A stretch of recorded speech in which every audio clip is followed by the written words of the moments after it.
Hey, everybody, you're listening to the Total Yards podcast. I am your host, Felipe, and my guest for the evening is from Virginia.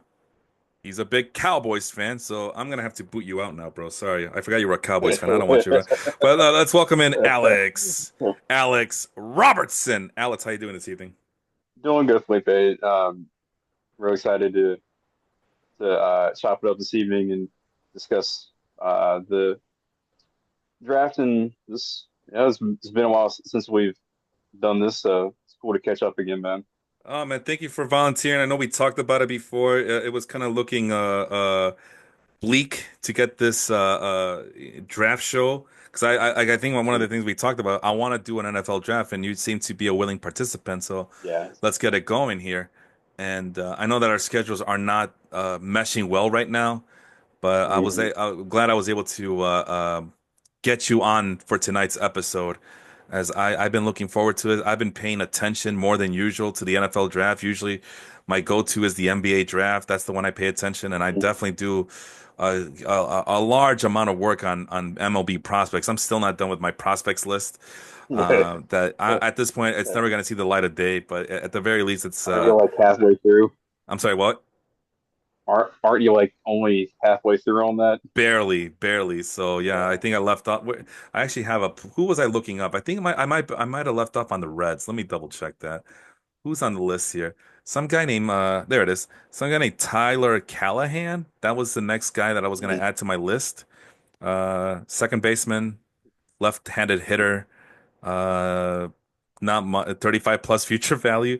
But why do I have him here?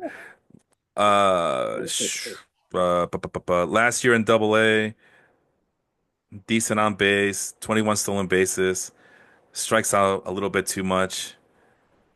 So there you go.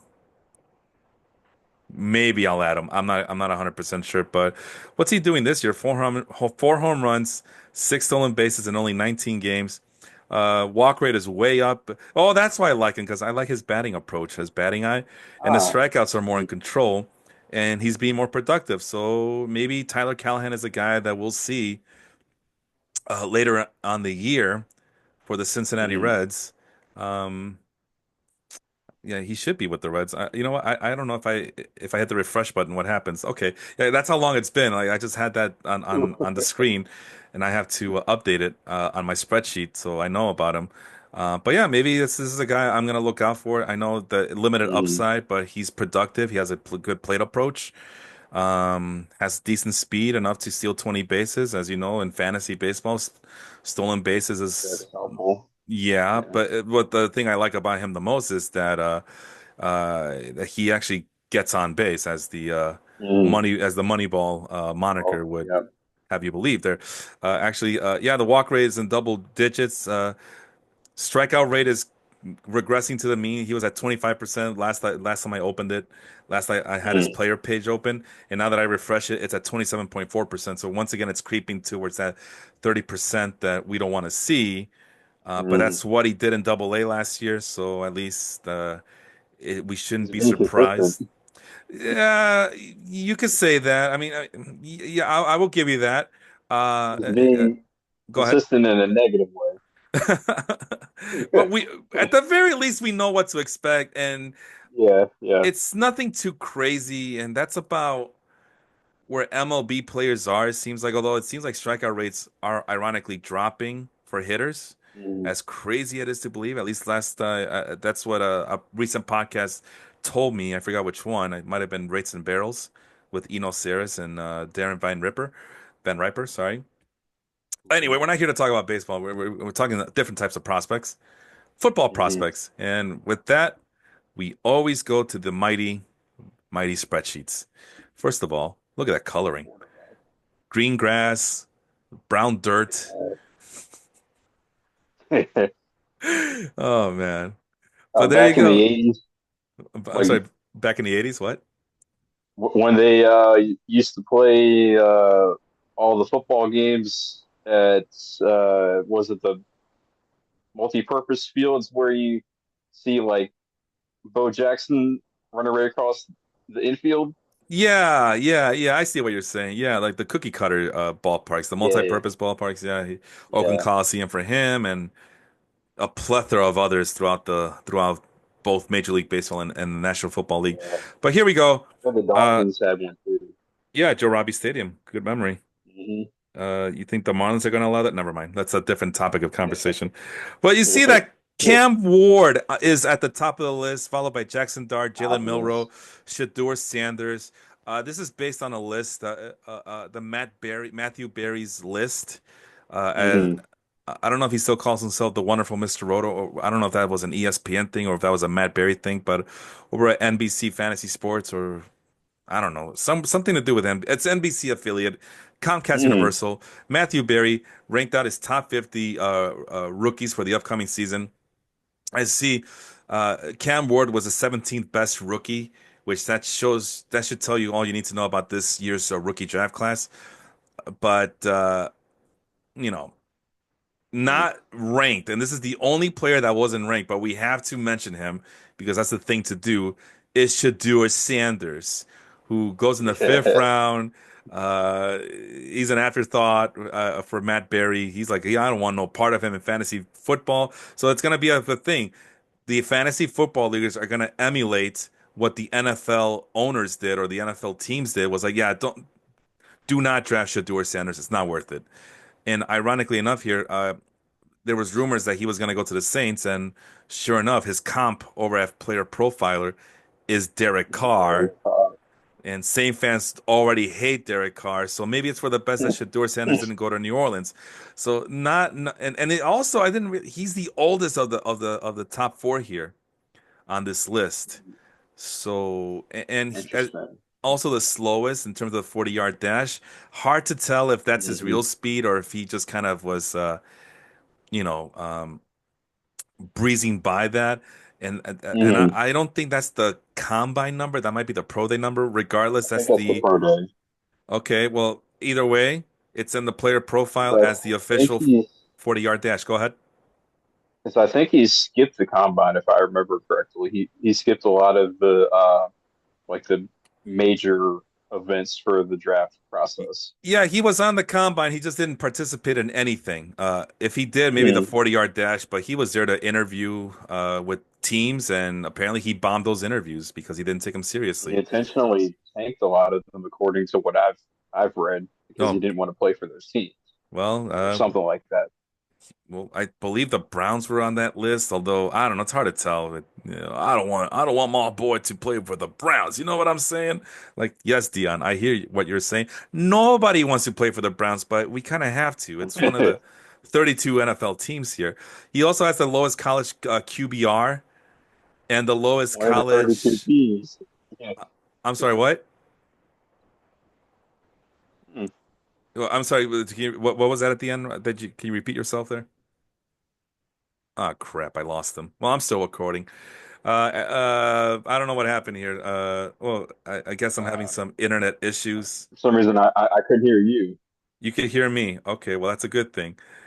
I don't know what's going on, but hopefully it'll fix itself. I'm still recording. You can still hear my voice.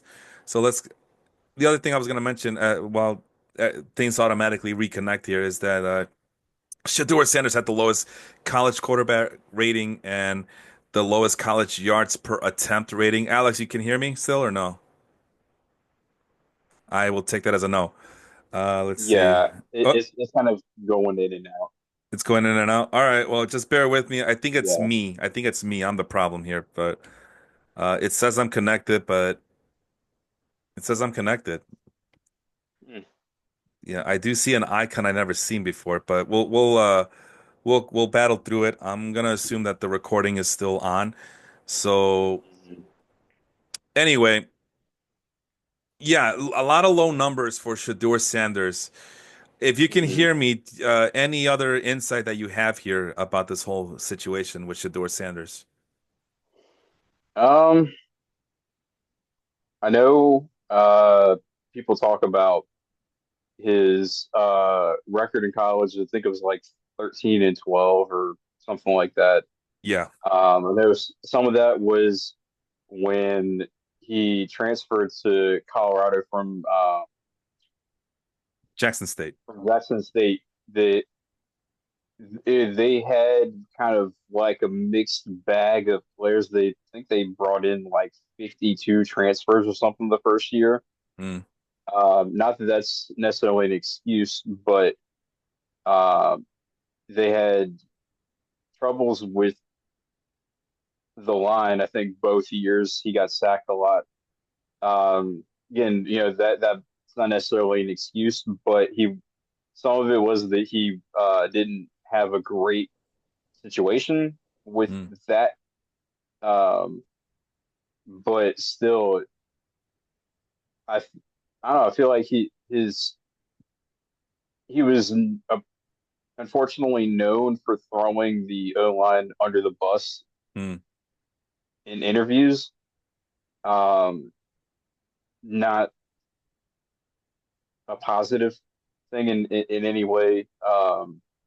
But hopefully that's something between that and you know the whole draft process with the tanking stuff and whatever that stuff can just be a part of the past, and he can move on, and whatever spot he has with the Browns can just go ahead and step into it and be effective, because there's already been enough negative stuff really attached to him, and I'm sure that's also why his draft stock fell and he got picked 144th or something like that. But yeah, I just I I know some people question his ability to be a true leader. mm-hmm.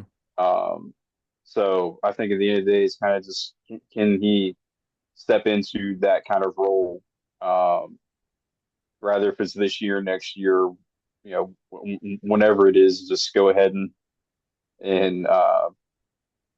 be the man. Not trying to like be like, oh well, the O line sucks, or the running backs can't get the ball to the field, or the receivers are dropping passes all the time. At a certain point, you've got to be able to find a way to work with that Yeah. and just keep on going. And I got, You let me can't just interject keep there. saying, oh, blah blah blah blah blah blah. Let me interject there for just a second there. Hmm. Just the more I think about it, I also heard somewhere that he wasn't even heavily recruited. He wasn't a very sought after uh, quarterback out of high school. Same thing with Cam Ward. These were maybe one star recruits if they were lucky. Cam Ward was a zero-star recruit as from what Yeah, I heard. Cam Ward was a 0 star, and he started out. Um, what's the school called? Incarnate Word. They're FCS. I don't Pretty solid remember. I school don't remember. at that level, but still, that's where he started out. So, Yeah, uh, started from the but bottom. Yeah, yeah. but the point I was trying to make is like a lot of it. I mean, there's a reason why Deion Sanders kind of instilled himself as a head coach just to kind of, if you really look at it and have like this, for lack of a better term, this postmodernist viewpoint, it's like Deion Hmm. Sanders instilled himself in college football. You know, he got he was able to sign. He was supposed to sign to Florida Atlantic or Florida International, one of those Florida schools. Next thing Hmm. you know, Deion Sanders goes to a historically black college in Jackson State. He's able to sucker Travis Hunter to join him at Jackson State, brings his two Yeah. kids with them, and they are able to ride the coattails of Travis Hunter. And obviously, the Sanders name goes a long way. It just seems Mm. like it was a ploy to make sure that his son made it to the NFL. Because Shiloh kind of underwhelms a little bit, but at the very least, Shadeur as a quarterback Hmm. should be able to make it as long as he's riding Travis Hunter's coattails and people remember that he's associated with me. And I think this is like and they almost got away with it. They almost got away with suckering all 32 teams into thinking that Shadeur Sanders was a first round pick because the Hmm. numbers are not good. All right. And you're telling me he's a one-star recruit and he didn't get a lot of interest. I mean, there's a reason for that.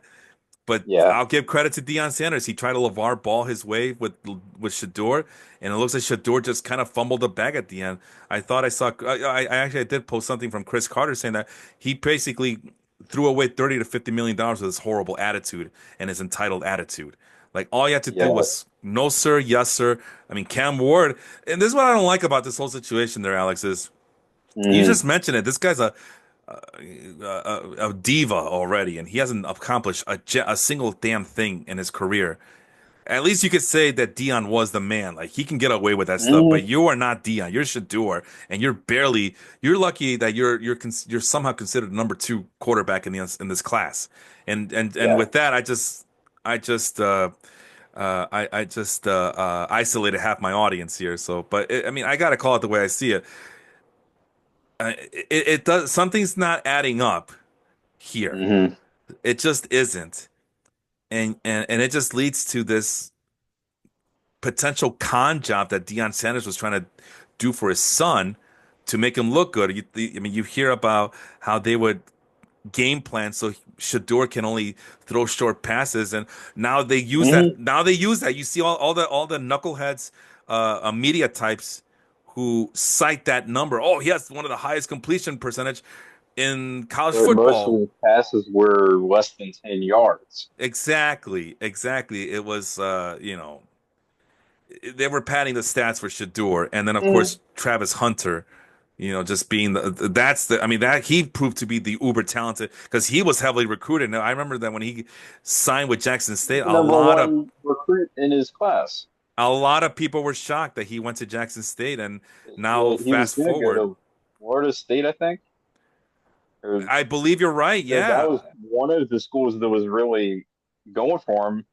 And at the last minute, he was like, "No, I'm gonna go. I'm gonna go with Dion." Well, it worked out for him because he ended up being number two in the draft. The Jaguars actually traded up to get him. Yeah. But no, this just smells like they try to do something. Try to. I mean, that's how Dion made a name for himself too. I mean, that Dion will admit Mm. that he realized that all the top paying players at that time during the late '80s, early '90s were quarterbacks, wide receivers, and running backs, and cornerbacks even though really good ones, they don't get paid as much. So he had to create No, this they don't. prime time persona, and that's how. I Mm. mean, he tried to follow that same playbook that worked for him. The problem is that he's Hall of Fame talent, his son isn't, and he got Mm. exposed. All he had to do was just play ball with Stay these out of it. guys. I mean, we all Yeah. know that head coaches and GMs and NFL presidents and NFL owners, it's like military. I don't Yeah. care what you say. And oh yeah, that's what my point was. I don't care that this idea that they're just trying to knock down a black man, a confident, cocky black man, and they don't like that. Have you seen Cam Ward? Did you see Cam Caleb Ward Williams? is Cam Ward is very confident in himself. Well, here's the He other one, might Alex. not be Alex, cocky. here. I'm sorry to interrupt you, but I want to make sure that this gets Yeah. pointed out too. Here's the other one. Well, they don't like to see a young black man with his father. I believe Cam Ward's parents were at both of his parents were at the Hmm. darn what do you call it in the Draft green room. room in the draft room with them. Yeah, Am I yeah. is that right or no? Did I If hear I that right? remember, so yeah, yeah. I mean, you can't use that because No. okay. So then the case is that you think Cam Ward is an Uncle Tom, which is a stupid thing to say about the kid. The kid worked his ass Yeah. off to get to he had to work harder, He, and he didn't have the benefit of Deion Sanders. Go ahead. yeah. So, couple of things. Like you mentioned, he was a zero-star recruit. Started out at FCS in uh Incarnate Word. Spent 2 years there. Then he transferred to Washington State. Played pretty well there. Yeah. Continued to work and work and work and work and work and just put his head down. Um, and then this past year was at Miami, and Yep. obviously really balled out and proved that you know maybe now the thing is he might not have necessarily been a number one overall pick, but he was definitely the top quarterback in the class, and there's no argument there. You can't tell me that he wasn't the top guy, but he continued to just keep his head down.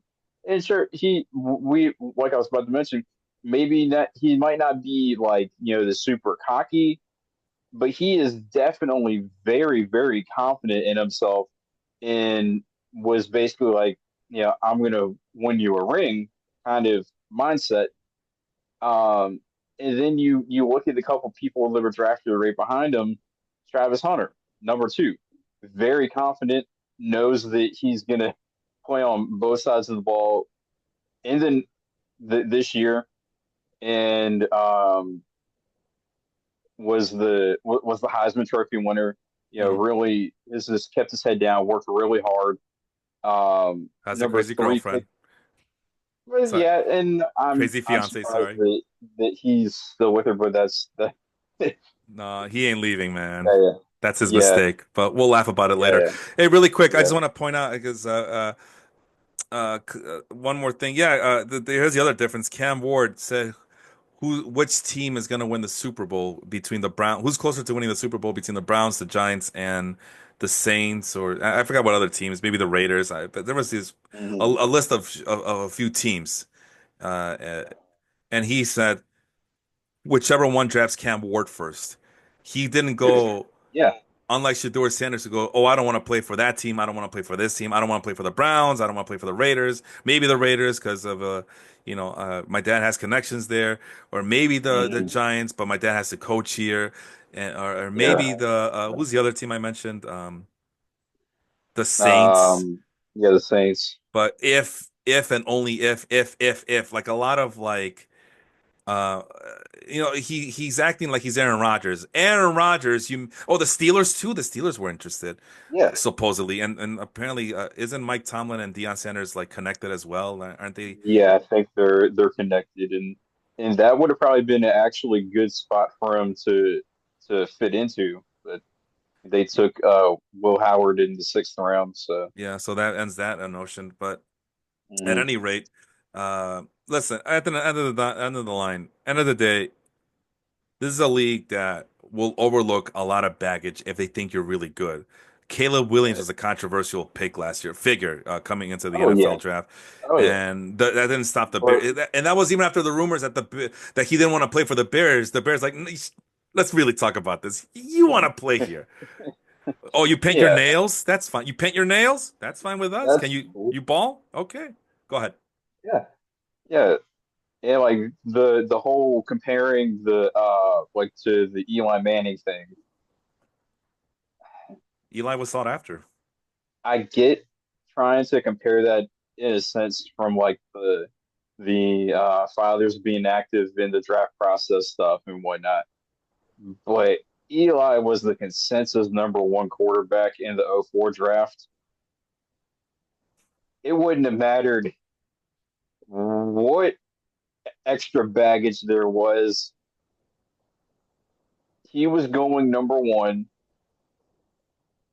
and would have been traded to whatever team his family wanted him to play for because the team was going to be willing to take on whatever extra stuff was there because coming out of college he looked like a Hall of Famer, like a future Hall of Fame talent kind of guy. Yeah.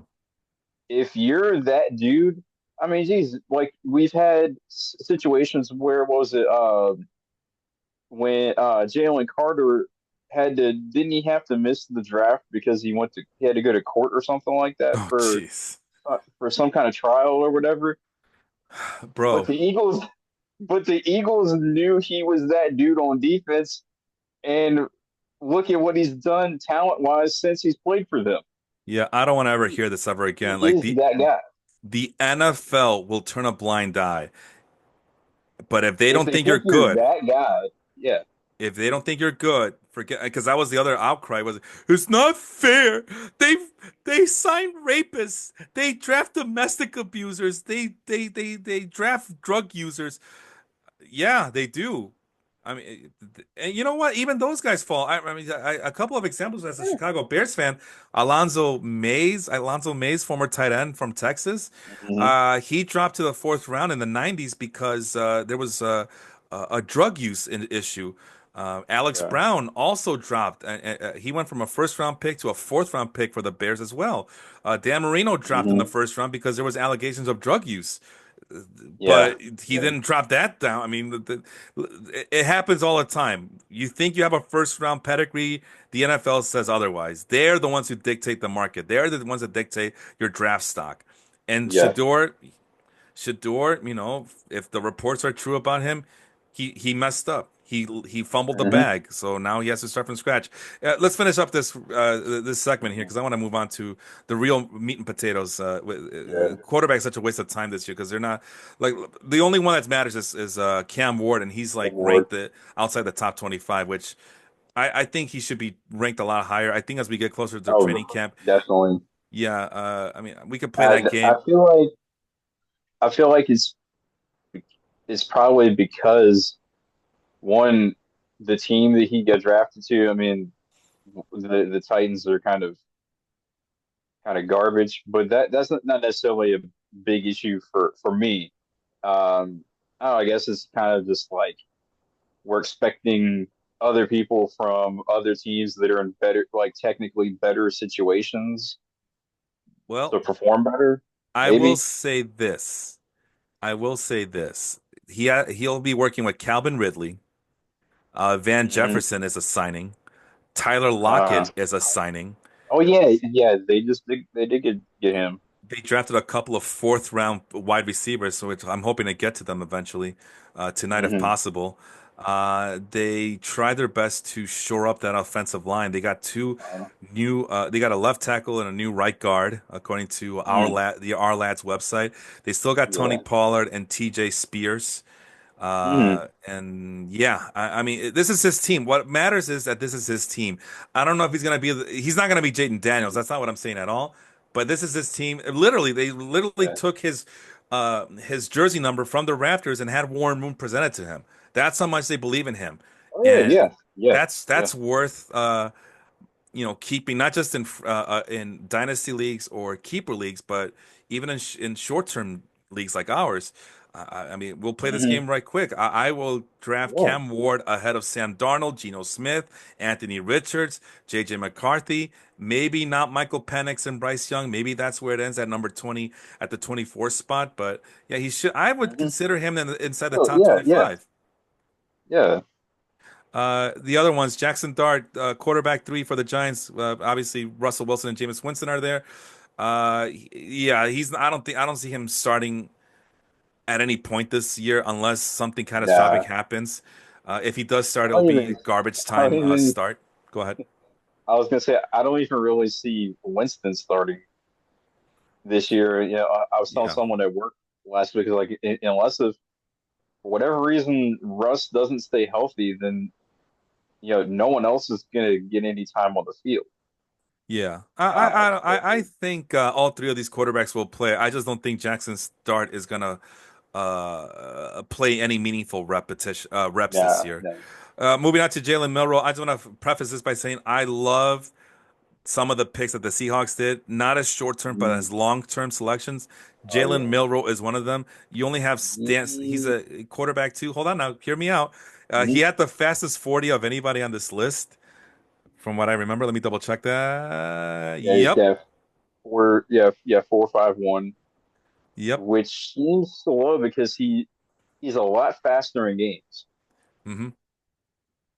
Um, I didn't mean to interrupt, but I Go ahead. did see um he might be one of the better overall quarterbacks long term in this draft class. I Mm, know for me it's slightly hard to believe because of what I saw on tape of him in college, mm, but his overall intangibles, if mm, he can get better at passing and being able to hit the deep ball more hmm.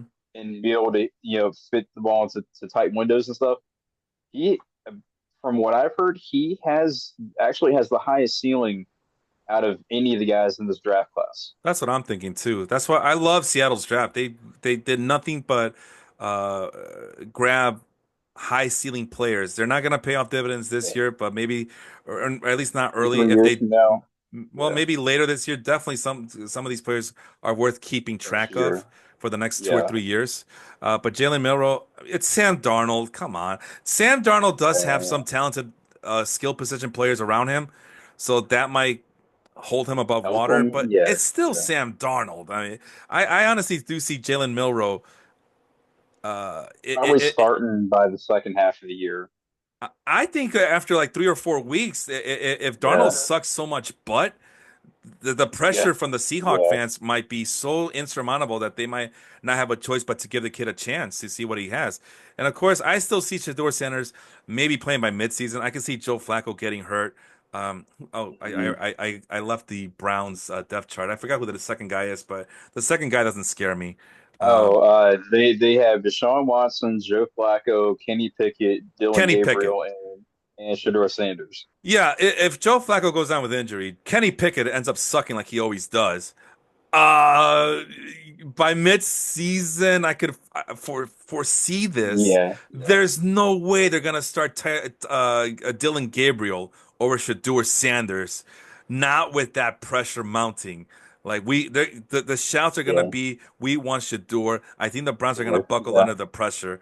I got no proof of this. I'm just like narratively trying to Hmm. justify this.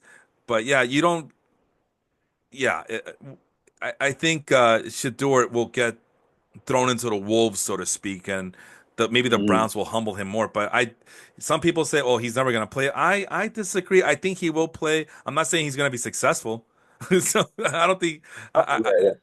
But anyway, He let's might move not on. play as much meaningful reps, at least maybe not much early on, but yeah, he'll get some playing time. Last thing I'll say about this group, Yeah, Jalen Milroe was gonna let a naysayer know. yeah, that's right. That's right. He lets a neighbor know. Absolutely. All right.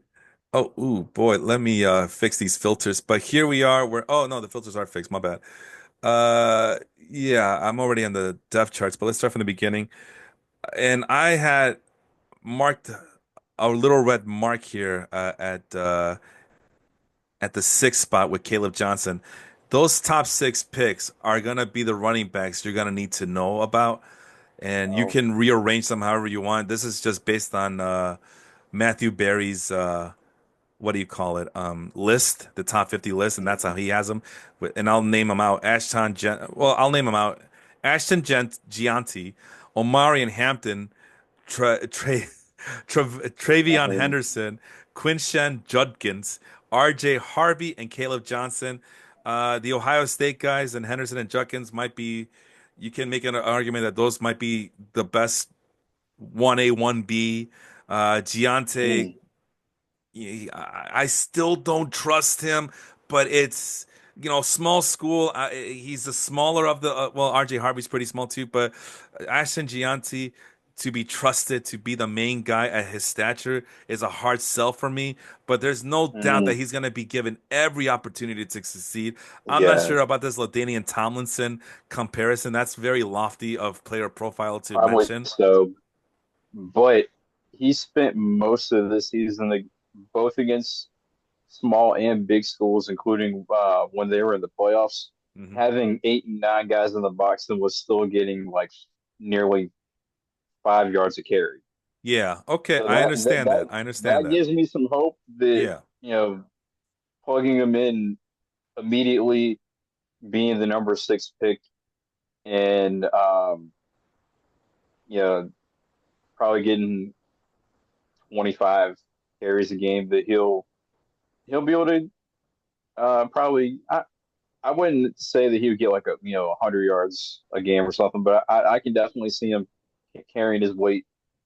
Might struggle the first few weeks, getting his Acclimated. feet going, but yeah, I can see him getting somewhere. I just don't necessarily like the comp, at least not yet. No, Like, I don't like it at give all. it It's not fair to him. give it a couple of years and we'll figure it out. Nah, that's a Yeah, I big know, I mistake. know, I know. I don't Yeah, like it. it is. I like the player profiler website. I don't like that, but I will say that he's currently ranked number 7 in the fantasy football running back rankings, and that's about right. That's about right Hmm. behind Christian McCaffrey and in front of Jonathan Taylor. Maybe I would put Jonathan Taylor ahead, but the Colts are such a mess. And Bucky Irving, I don't know what the Bucks are doing half the time, but number Yeah. 7 seems to be a good number. He's gonna be the only running back in Las Vegas. There's nobody else that can supersede him. The offense is improving. Yeah. So Geno Smith is a competent quarterback compared to what they've had the last couple of years. So, or at least the Mhm. last year. The last year was brutal. They haven't had a good quarterback since Derek Carr. Carr. Yeah, how Yeah, about how's that for irony? they fumbled through a bunch of average at best guys the last few years. I moving on to Omarion Hampton. I would probably put him ahead of Ashton Gianti, except for the fact that he's going to be playing for Jim Harbaugh and the Los Angeles Chargers of Anaheim. Um, Carson City, whatever the hell their name is nowadays, Yeah, yeah. SoCal Chargers. And I just when Harbaugh, I never know what to make of it. But obviously, you don't draft a guy in the first round just to share his carries with Najee Harris and any former Ravens running back or Yeah, whatever. yeah. So that was the issue I had with the Chargers Mhm. running back situation. But the more I read up on it, the I more I like Hampton. realize. I'm sorry, what? I was say I do like Hampton a lot. I'm So do hoping I. I'm just a little that worried they about the give him situation. enough carries so that he can prove himself that he is, that like a top guy, maybe even better than Aston. Yeah, I hope that Harbaugh doesn't split the carries too much or passes the ball too much Yeah, that was with my Herbert. point. That was my point I was trying to get to Yeah. was that I you don't draft a guy in the first round to split carries, so maybe I'm starting to open up to the idea that Jim Harbaugh is not going to do any of these shenanigans. That he's just going to run Omari and Hampton until he can't run no more, as the song would Hmm. say. But yeah, he seems to be the total package and might have been the RB1 of in this draft if it wasn't for Gianti. Hmm. But I still believe in Hampton's ability more than I do in Gianti. I just don't like the situation. And then you got the two guys, the Ohio State guys, and Travion Henderson and Quinshon Judkins. I love Judkins. I really do. I do too. I'm gonna be I do targeting too. yeah, these four running backs. I'm gonna try to like you don't want to like you want to diversify your portfolio as the saying goes. You don't want to get too many rookie running backs, but if you want to just Hmm. survive and or hope to survive on two rookie running backs, it would be these Pick any of these four. Yeah. Yeah, pretty much is what I'm trying to say here. The Mhm. Patriots are always kind of worrisome. Ramondre Stevenson is still around, and they are notorious for not be having a bell cow running back. They always have like a carry a committee type of situation. But Yeah. Bill Belichick Well, isn't there anymore, so I'm very yeah, hopeful yeah. that Henderson And takes over. Go ahead. they did draft an offensive tackle was Will Campbell from LSU. I saw a Yes, video. This dude was squatting like 620 pounds yesterday. So I mean, bro. I'm hoping that can be a solid guy to be able to run behind, and that Henderson wouldn't have to split his carries too much Yeah. because Just run it I to the like him left. too. Run it to the Yeah, left. No, Will yeah. Campbell, about a month or two ago, I like Henderson. but getting to Will Campbell, Mike, Will Campbell stories about a month or Mm-hmm. two ago, a lot of these, my friend asked me, who do you think the Bears should get? And I don't know, but after doing a quick crash course on NFL prospects for this 2025 NFL draft, I saw Will Campbell's name, and the one negative was Mm-hmm. he has short arms, but everything around him just comes out of the page like, Everything, yeah, whoa, this is the guy to everything get. does. And at that time, he was some of these mock drafts did have him dropping to the Bears at number 10. Obviously, that as we got closer to NFL draft day, his stock kept going up, and the Bears ended up Yeah. getting a tight end for some odd reason. We'll talk about him soon. But yeah, Will Mm-hmm. Campbell, I thought if the Bears have a chance to go O line, that's the guy to get. I love his Yeah, game. So yeah, he's a monster. good for the Patriots on this one. But Yeah. yeah, Judkins a little bit more. I mean, you can't go wrong with Judkins either. I mean, he's the no-brainer. I say he's a Hmm. no-brainer for the Browns. There's nobody else. If they want to do Jerome Ford, that's so stupid of them to do, but that's the typical Browns thing to do. But he probably has a With the little split bit. hairs on. I was gonna say he had a little bit more upside than Henderson, just a tad, Yeah. um, just a tad. Let's see what is there? Yeah, he's also bigger, so and he comes with that speed as well. Like, I can only imagine. I don't know what these guys are. So the next Browns game I watch, that'll be the first time I watch Judkins, but I can already picture it in my head that this is the guy I'm gonna want to target in drafts. Oh, yeah. Seeing some Ohio State games, both during the season and in the playoffs. Obviously, me being a Notre Dame fan, I was pissed that we lost in the championship Mm. to them. But man, both Henderson and Judkins are they have some serious game, man. I mean, definitely if once they hit that gap, geez, good luck trying to catch up to them. That's what I'm thinking too. They will fly. Like, I'm visualizing it, man. I could see it. yeah, I could see yeah. it. And they Omarion. also have I was gonna say that they also have some pretty good strengths in where if they have to, follow the guard and they have to, hit, go against uh um the linebackers and stuff, that they can fight for extra yards and stuff. But with Hampton, what were we gonna say? Oh yeah, just to put a fantasy spin on it, he's currently ranked number 23. I could definitely see him get inside that top 20. I think I would Hmm. draft him ahead of Tony Pollard, Aaron Jones, David Montgomery, James Conner, Chuba Hubbard, maybe not Alvin Kamara, but if I want to go upside, maybe I just pull the Maybe. trigger and have to reach for him. Maybe ahead of Hmm. Joe Mixon, definitely ahead of Kenny Walker. I mean, the guy's just so injury prone. Well, for sure ahead of James Cook, and then I have to ask myself if I want to consider him ahead of guys like Kyren Williams and Brees Hall.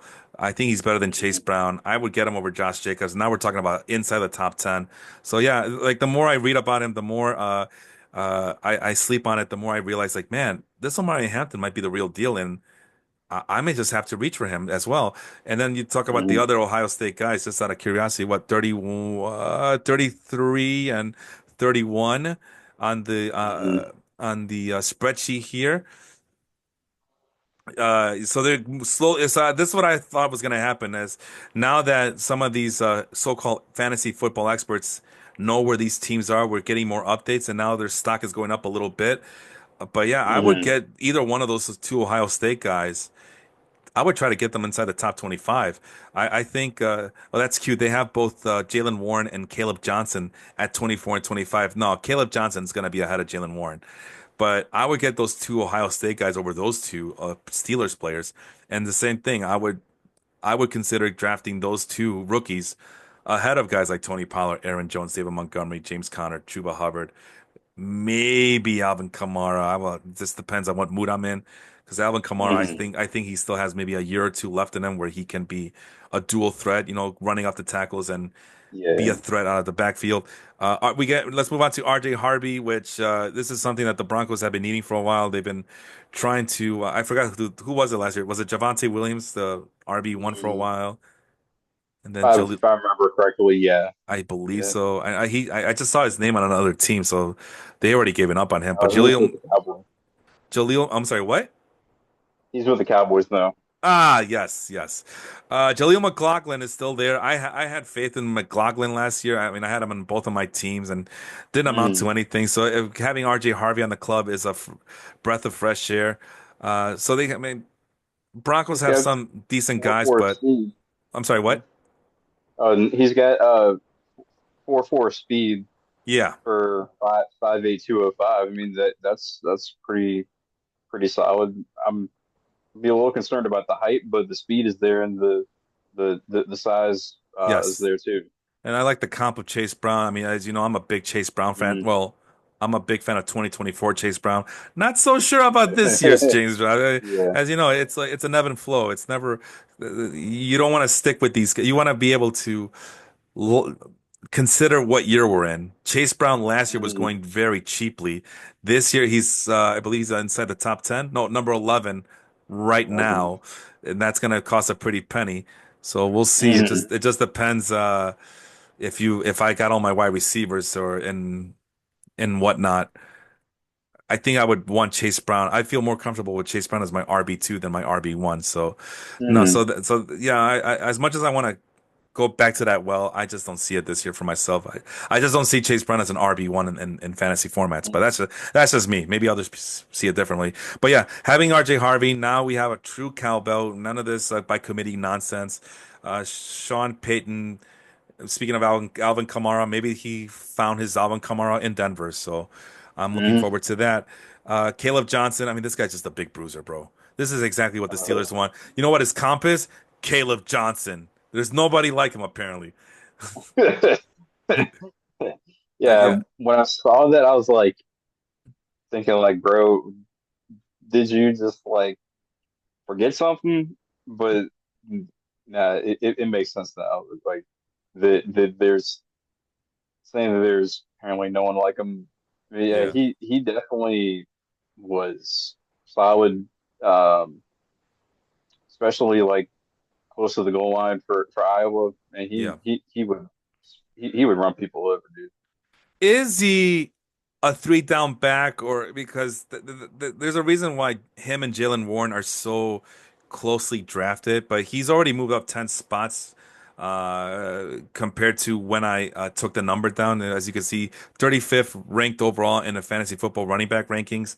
Now that Mm, after the draft, he's now and some of these experts have updated their draft list. He's shot up 10 spots to 25. I think he could go a little bit higher, but then I don't think he goes as high as some other these other guys I've been fawning over, like the Ohio State kids and the Hamptons of the world, where yeah, at number 23, 22, I don't think he goes inside the top 20. I don't see him. I don't see no, myself drafting him ahead of Aaron I Jones or can't see David that. Montgomery. But in your opinion, is he a three down back or is he a two down back? And then they got to bring in Jalen Warren on third down. For me, Oh, it's hard to tell. I would like to think that he could be a three down back, but knowing that he's a tad bit slower, bigger bruiser, he might have to be a two down back, yeah. and and then they bring in Warren. Or Kenny Like I said, Gainwell. yeah, but I would like to think that the Steelers could use him a bit more.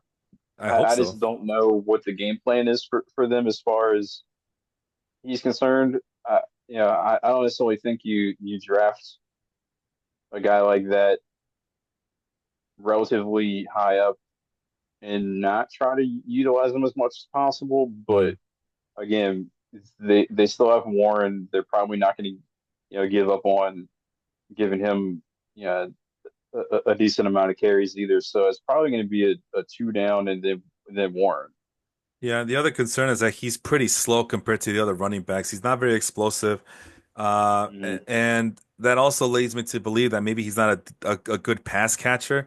Although I do see that he had a 10.4% college target share. What would that rank him? I didn't bother color coding that one. Yeah, top top eight, top 10.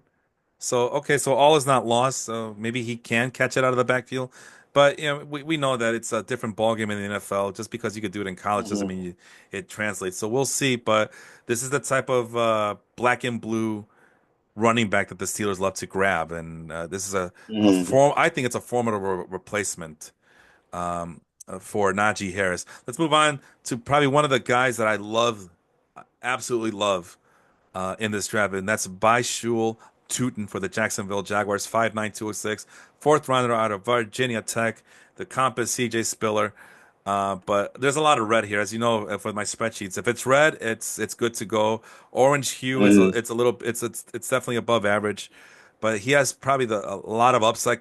When you see like the 40 yard, the speed number, the burst Mm-hmm. number, the college dominator, lots of red and orange hues. I love seeing that. The athletic score is 105, the fourth best athletic running back in this draft according to Player Profiler, and then you know. The only problem is that he's in a really bad situation. Travis Etienne and Tank Bigsby are still ahead on the depth chart, but I still believe that Tutin has the highest upside of any running back in that room. Hell, Mm-hmm. in this little three-player tier here, Cam Skattebo and Jaden Blue, he's pretty darn close to being in that first tier if it wasn't for the situation that he's in. But this is definitely a Mhm. guy you kind of just draft at the end of your draft, or just kind of keep an eye on him on waiver wire. But me personally, if I with my last draft pick, before I have to pick a defense or kicker, I am targeting this guy for sure. Anyway, I was gonna ask if you see it the same way I do, or do you think the numbers are the combine numbers or pro day numbers are overrating him a little bit? Oh no, I can I can definitely see him being really productive. Um, like you said, he's in like a kind of a bad spot, technically being the third on the depth chart right now. Mhm. But I really want to see him get more carries. I don't. Part of me doesn't care that Etienne and Bigsby are ahead of him. If he can split carries with ETN, then that would be a really good spot, probably for both of them, and for the Jaguars just in general. Yeah, But he's his speed. I don't know how you can't put that on the field, even if you have yeah. to find creative ways to get him the ball. Well, You have to have him on the field. listen, man. Duval. Isn't that the whole reason why they Yeah, went? Isn't that the whole point of going out of their way to get this yeah, doofus? What's this guy? Liam Cohen? Is that his name? yeah, Yeah. yeah. He, I swear to God, these NFL teams, Mel Kiper had a rant about NFL quarterbacks. These damn NFL teams, they don't know what the hell they're looking for in an NFL head coach. And this is another one where I have to explain to my wife why this bozo is a freaking NFL head coach. And I'm only calling him out on that because of that whole Duval thing, trying to be so sappy and Yes. dorky about it. And then the other guy in Florida, who's the Dolphins guy? What's his Um, name? oh my, Shoot. oh jeez, flamboyant guy that he is, for lack of a better term. Yeah, Is it yeah, Is it Mike McDaniel, Dolphins head yeah, coach? yeah. It is. It is. It is. That's another weirdo that my wife has to ask me, like, why is he a head coach? Uh, yeah, Mike McDaniel. Why is Mike McDaniel a head coach, Felipe? And I have to explain it to her because he was the not an offensive coordinator, not the assistant head Mhm. coach, but the passing game coordinator. Coordinator. Just the guy, the assistant to the assistant to the assistant. He gets a head coaching job. Make it make sense. Now, people, anyway, that's a different ball game there. But Duval, if this guy is a genius, he'll find a way to get Tootin on the field, like you said. But it's a wait and see approach. It's either it's one of those guys where you just leave on your bench and hope for the best, or if you're lucky, maybe he's available on waiver wire. Let's move on to we. I know that we had talks about Cam Scatterboo. I don't like him, uh, this is why I don't like him. He just doesn't pass my eye test. That's for sure. Mhm. Oh, my bad. I didn't realize that you were all by yourself on the little screen here. Let me. There you go. What happened there? I thought I saw myself earlier. Uh, no, I'd somehow accidentally booted myself out. That's weird. Okay. Anyway, no, you're still on the picture. Anyway, Yeah. doesn't matter. Productive college player. But just because you're productive in college doesn't mean it's always going to translate. That's my concern with Ashton Gianti. But just because you're productive Hmm. in college doesn't mean it's going to, what do you call it, translate to the NFL. And Hmm. the things that might translate are things like your 40-yard dash and the speed, and he's at the bottom of the barrel. So that's my Oh concern yeah, with him. yeah, Compared to a guy like Jaden Blue, who does have the upside in terms of the 40-yard dash, but was he a little guy? He's being yeah. compared to Naheem He's Hines. small. Okay. Yeah, yeah. He's small. He's like 5'9", 190 something. Yeah, you're I right. think. So he has a 40-yard dash, but the speed score, which accounts for your size, is average. The burst, that means the broad jump and the vertical jump put together, is low compared to his colleagues on this list. And he really Hmm. didn't do much in college. So this is the opposite. He wasn't as productive according to his college dominator number, which is basically what was it again? Oh, I can't even see that. But basically, rushing yards and rushing touchdowns for your team, which apparently he didn't Mm, do much in Texas, especially compared to Camp Scadaboo. So, with all that being said, here's the what I have it down. Scadaboo is already behind the depth charts with Tyrone Tracy and Devin Singletary. I think Tracy will be the man to get for the Giants. Do you see it that way, or you see mm. it differently? Yeah, he's definitely the top guy for me. Um, Tracy? and yeah, Tracy. Um, I just know that. Hold on.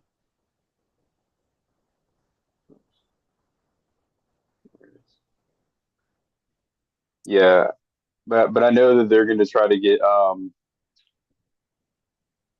Devin Singletary decent amount of carries too. Yeah. So with that, yeah, I like Cam Scadaboo, Hmm. but like you said, he's a little slower. And college production doesn't always translate to the NFL, and he's third behind two guys that are probably going to split the carries for the whole year. Um, so we'll see with that. I think for him being on the Giants currently, that's a bad spot for him for at least for this year because you're not going to really get any carries to prove that you're the guy, you know? Yeah. And you're a guy for the Dallas Cowboys. You're a Cowboys fan. Jaden Blue, 5'9". Yeah. Oh, yeah, we mentioned him already a little bit. Yeah, we did talk about him. I'm sorry. He's Go ahead. his production in college was a little bit lower because he split a lot of carries, but he was also really good out of the backfield with receiving. So he was Yeah. a bit more of a mixed bag instead of just your normal between the tackles and get a few catches here and there. He was a bit more of a mixed bag, kind of like a I don't want to compare him to Kamara, but he was more of that kind of like that Yeah. I think guy where he the caught more. I think the so-called experts would call that like a satellite running back, just a guy that lives in the perimeter Yeah. and is like the Larry Centers if they're lucky. Mm, He's behind Javonte Williams on the number two spot. Obviously, he's going to be the third down back if that's the case. Miles Sanders is also lurking. yeah. He just signed a Yeah. free agency deal, so yeah, possible waiver wire target to. But that might be all he is, just the waiver, like the Kenneth Gainwells of the world. And then the Mm. Cowboys at number 23 at the bottom of the list. They drafted this guy named Phil Maffa, and Yeah, I'm only talking he's about him because you're here, probably Alex. yeah, yeah. I don't know how productive he'll be if he makes the roster, but at Clemson, he when he split carries, he wasn't really that fast. He was more of a bruiser, but if he did get some space, he could Hmm. um, get some big runs. I just don't know how his game's going to translate to the NFL. It's kind of similar to how you feel about Cam with the Giants. You know, you don't know how stuff is necessarily going to translate just because Yeah, you were good in college, or if you're a bigger back that you could, bruise your way through defenses that don't might not necessarily have the speed or the size to match up. yeah, and that's how I see Where it. with with the NFL, everybody's fast. Like Yeah, even the yeah. slowest guy on the field is pretty fast. But that's the way I see it, though. He's the bruiser running back, and that he's a one-dimensional Hmm. player at this point. Yeah. And this might be all that he is. But I mean, we know that there's been plenty of running backs throughout the history of the NFL, especially in this modern NFL that has a lot of specialty players coming left and right. Hmm. I can see him just be a vulture, what do they call it? A vulture running back, a vulture. Yeah. What do they call Yeah. it? I know it's something to do with vulture, touchdown vulture. Yeah. Yeah. For a majority of his career, I mean, Jerome Bettis did that at the end of his career, but uh, yeah, it just he's a goal line running back. He's gonna take away. Yeah, put it this way, Five I'm not. rushes, 3 yards, 3 touchdowns. Yeah, pretty much. And let's put it this way: I'm not drafting any Cowboys running backs anyway, so it doesn't matter to me. So Phil I mean, Maffa is an we interesting. sucked last year on the ground anyways, so you're probably good on not drafting our guys anyways. Let's quickly move on because yeah, we're a little bit behind schedule if we want to like Mm, reach our goal here for tonight. But interesting talk so far. It's going as pretty much as I planned it in my head. But let me mm, quickly introduce these guys. This next tier, Devin Neal from the Saints. He's being compared to Kareem Hunt. mm, DJ Gittens from Kansas State. Travis Etienne is his comp.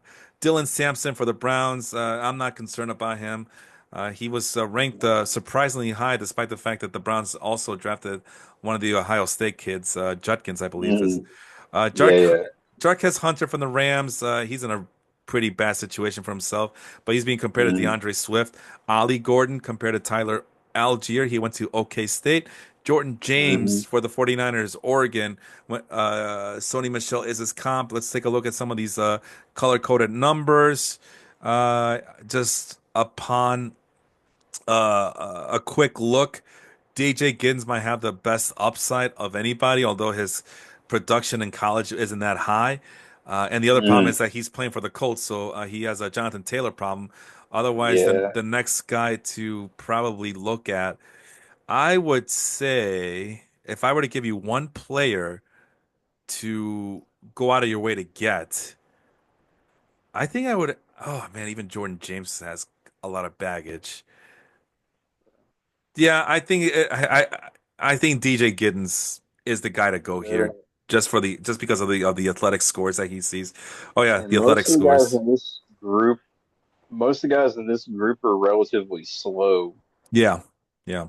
for backs anyways. Who's your guy? Uh, so if I don't go with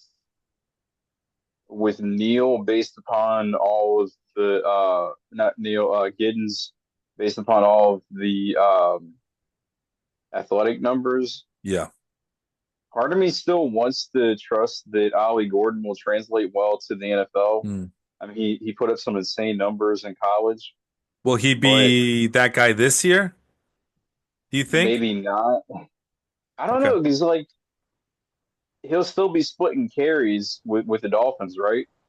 Oh yeah, I'm gonna get to So that in just a yeah, bit, yeah, but yeah. But yeah, we'll look at situation in I'm just a bit. yeah, I would like to think that he could translate well. I just I don't know. There was between some of the um, legal stuff that he dealt with the last year and a half, Yeah. and the fact that he runs a 4.61, and being in a spot where he at best left to split carries. I'm not really seeing it. I just want to trust my gut that he could translate, but I'm still going with Giddens based upon his 40 time and speed and burst and all of that. But Yeah. like you said, his production in college wasn't necessarily there, hmm but we'll see. We'll Yeah, see. it's very hard. You're not getting the whole package this late in the draft. You're just getting a little bit of its Yeah. and beats and yeah. And yeah, we're getting to the bench players here. We're not talking about the sexy players that we did at the beginning. I'm just trying to give some of these guys the benefit of the doubt. I guess Ollie Gordon, I do like. I don't like the speed, but he definitely has the size, and the Mm, speed might be just good enough. If he were like on any other team, he could be a serviceable RB1.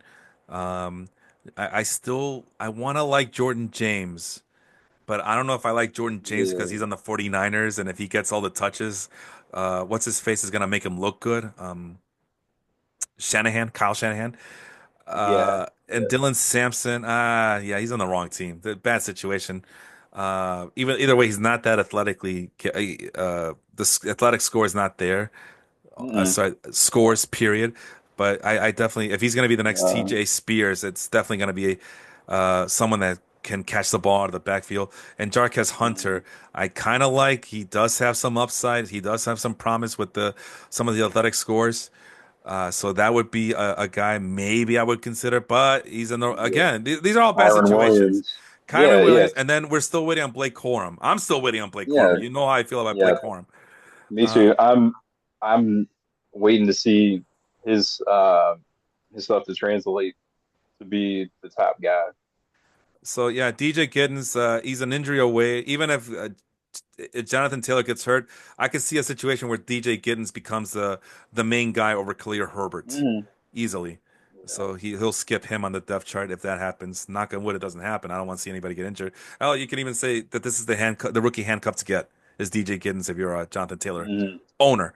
Ali Gordon, we talked about him. Yeah, it's a loaded running back room. They got Devon Achane, Jalen Wright, and then they've signed Alex Madison, or mm. I don't know when they signed him, if it was this year or last year. I thought he was with the Vikings last year, but I don't know. Yeah, My I think mind's they going. signed him this offseason. I did say that maybe he's a goal line back at best in his first year, if assuming Mm, this is the roster they're gonna go with. So that's that. So I guess we both agree that DJ Giddens is the guy to get here. And then the last tier, mm, a lot of these guys, I believe they're gonna be mostly coming out of special teams. And I'll just introduce to them really quickly. Woody Marks, he went to the Texans out of USC. Kenny Kenneth mm, Gainwell, again a satellite running back there. Brashard Smith of the Chiefs. His comp is Naheem Hines. Again, another satellite running back. He went to SMU. Tosh Brooks from the Bengals, Texas Tech. Chase Edmonds is his comp. Another mm. running back who can catch out of the backfield comparison. Trevor Etienne. This is the one that we were kind of scratching our heads in, and we'll probably. I have a Yeah. feeling we're going to be talking about a lot about him in this segment here. Georgia, Ty Chandler. So it's finally we got a guy that is closer to being a complete package. LaQuint Mm. Allen, Jaguars. That's like Syracuse. Charbonnet. That might be a good comp. I do like Zach Charbonnet, but as you can Mhm. see from the little bit that we can see of his athletic scores, they're pretty darn low. Uh, Yeah, Hal I'm concerned about. Monengai, Rutgers, Bilal Powell is his comp, but this guy just screams special teams player as far as I'm Yeah, concerned. and I his scores are low too. Damian Martinez, I told you about the Seahawks. This guy has some decent size. I like the Kendre Miller comp. He went to Miami, and he not the sexiest of athletic scores, but all things considered, the fact that he's a solid average running back in terms of athletic score Hmm. and a slightly above average the athletic score overall, number six most athletic running back in this class. This is a long-term play here, I think. Hmm. Damian Martinez. Did I mention that he went to Miami? Sure, I did. Yeah, yeah, he went S- to Miami. So this is maybe not a guy I draft right away. Maybe not even a guy I keep an eye on throughout the year. But maybe as injuries pile on and we're getting to week 15, 16, and the Seahawks He's on waivers. Yeah. are trying to just finish out the season as they miss the playoffs again. Uh, or maybe for next year, maybe we'll take a look and see if any improvements happen. Obviously, athleticism you can't improve it, Yeah. because of physical traits. But there is some intriguing upside here. You got to look through it with a microscope, but it's there. So I'm interested to see him. Anybody else kind of catch your eye aside from Trevor Etienne? Oops, let me go back a little bit. There you are. Got the 40-yard dash up there. Anybody else besides Trevor Etienne that catches your eye on this list? Um. Well, I got two guys for different reasons. Okay. The top two guys on the this part of the list. Okay. Woody Marks. I don't like his athletic scores, Yeah. and I think that his 40 time is kind of, I guess, a little head scratching for his size. He's not small, but he's not like really big either. But he Yeah. did pretty good in college. He's definitely a serviceable guy. I'm not saying that he would ever be an RB1, but I, I I'm kind of wondering how he'll translate, considering that he doesn't really necessarily fit the mold. Um, but part of me still trusts that he would be productive. It's Now on the possible. other It's possible, but on the the other other hand, Well, I was gonna just say that the other problem is that the mhm, Texans are loaded at running back. So yeah, he's yes, listed at number two because he's on the team, but as a rookie. But Joe Mixon's in front of you, and I forgot. See, I only have so much space here, but I have it on the other screen if I get to the Texans. But last I remember, the Texans were pretty loaded at all the skill position players, wide hmm receiver and running back, and Yeah, because they also took two receivers in the draft, if I Yeah, remember that's correctly. the other thing that's frustrating as well. Dare Ogunbowale, who showed some glimpses of hope last year. Oh They yeah. Damian Pierce, a Hmm. trustworthy veteran. J.J. Taylor, who has some untapped Hmm. potential still, last I checked. So yeah, he Woody Marks has his work cut off for him, and obviously if he's Oh going to yeah. succeed, I put down that he has to be if he's going to succeed at any point in his career, he's going to have to do it as a pass catching running back. And then you also mentioned Hmm. Brashard Smith. Yeah. Um, his speed, I definitely like that. The 4.39. Um, and he's got some pretty good numbers as far as the speed and the burst. It's not the greatest for a couple of them. Um, but I don't know. The Chiefs might be able to use him. I can't remember if they're really loaded at running back or not. They are. So yeah, he probably won't get many opportunities. He'll be like Mark's having to get his work cut out for him. But I like that he has some good speed because if you're going to be a pass catcher, and rather if you're a receiver or a back, you you're going to need some speed and definitely enough um, to break away out in the open. And 4.39 is definitely good for that. So, Here's the running um, back situation for the Chiefs. They got Isaiah Pacheco, Kareem Hunt, mm, Elijah Mitchell, Carson Steele. I believe he's a seventh rounder from last year. And then oh yeah. Brashard Smith as the player number five. And yeah, this just screams you're gonna have to prove yourself on special teams, and then maybe we'll give you some touches out of the backfield. And again, it's gonna be for pass catching purposes. Mm, But I mean, the upside's there. At least we have that going for him. I mean, he's speedy. mm, But yeah, it's a tough sell. It's a tough sell for the rookie here. We I know that we mentioned Trevor Etienne. Let's go a little bit more in depth about him, and then we have to get going here. mm. Just same thing. The athleticism is there, the speed is there, maybe not the production, and maybe the athletic score is lacking. 13th out of how many running backs? 26. 20. Oh my God, this is Yeah. ridiculous. I have this Yeah. thing so zoomed in or zoomed down or whatever that I can't see 22 running backs. Sorry, 22 running Yeah. backs. There we are. So yeah, so it's not boding too well, but there's still a little bit of a shine there where you kind of have him on the back of your mind. He is the brother of an NFL Mhm. running back. Was it Travis Etienne Jr.? Yeah. Yeah. But Travis. but yeah, the problem is you got Chuba Hubbard, Rico Dowdle. So it's just too, and then the Panthers, they're ready to make a step forward with Bryce Young, and Yeah. Yeah. so that's the other issue there. And Bryce then had a little head scratcher because he was ranked so low, and he might not have necessarily had the like major production in college, but I didn't really see any red flags, or at least enough that was like, you know, mind-boggling to Mhm. have him ranked this low. But then when you think about the team that he's on with their quarterback, and then who else is in the backfield and whatnot, it kind of makes a little more sense. But yeah, I mean if he can get his touches, he's got the speed to really uh, really do something for them. Move on quickly to wide receivers. I have to zoom in on this one. Let's go 150. Yeah, well, that should work. And I have it five deep on this one. And I guess I'll just do the same thing I did in the other one. Just quickly introduce these guys. I'm just setting my timer for the next segment, so I know that what the time is. Um, but Travis Hunter, I'm a little bit wary of him, but I like the comp of Stephon Diggs. That makes me feel better.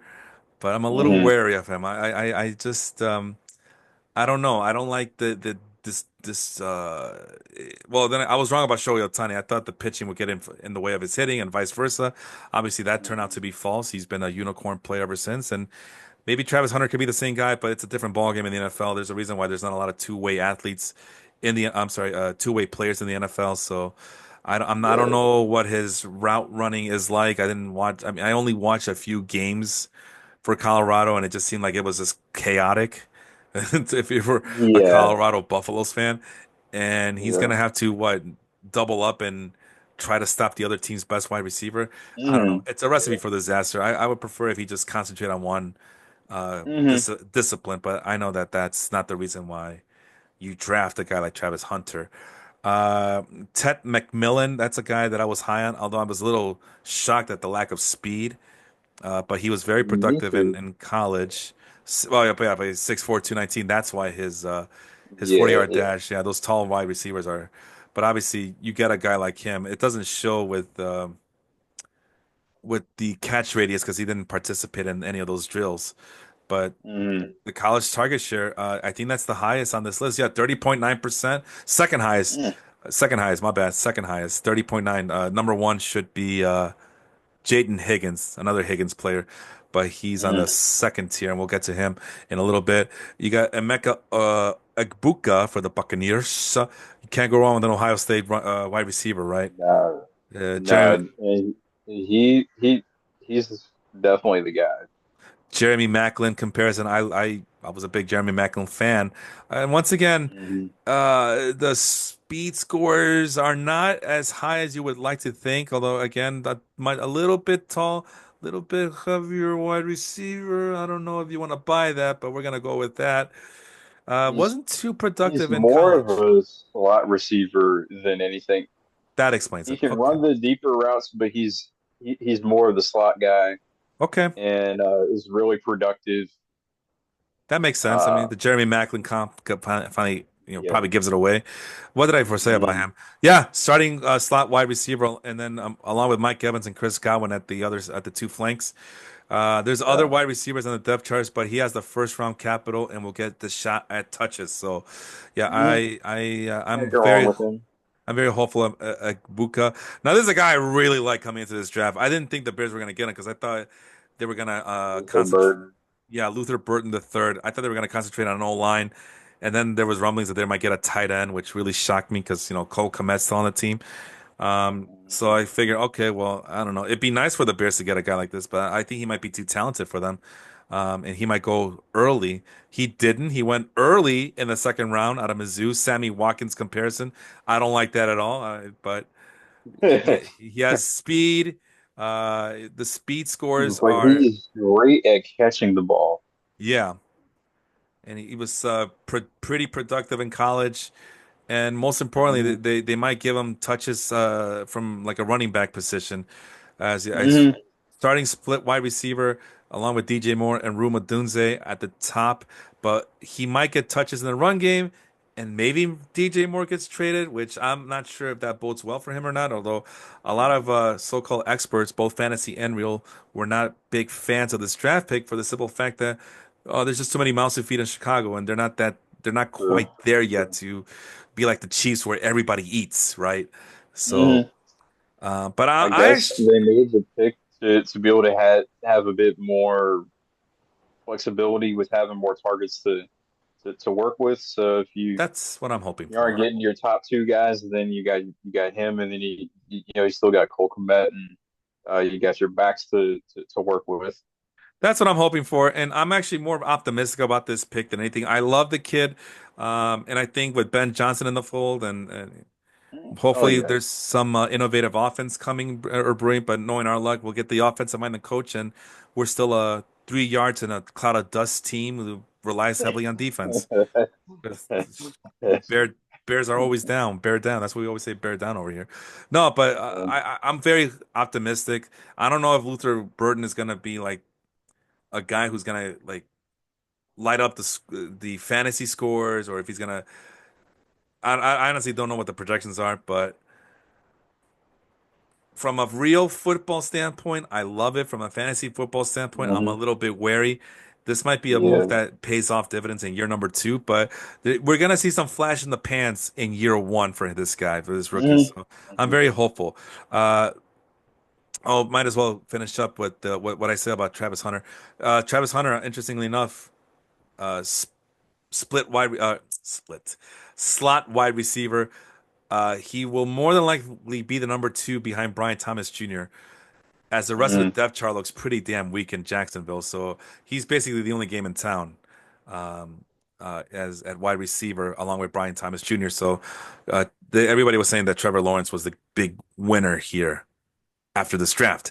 And then Ted McMillan, T Mac, he's a starting wide receiver with Xavier Legette and Adam Thielen in the fold as well.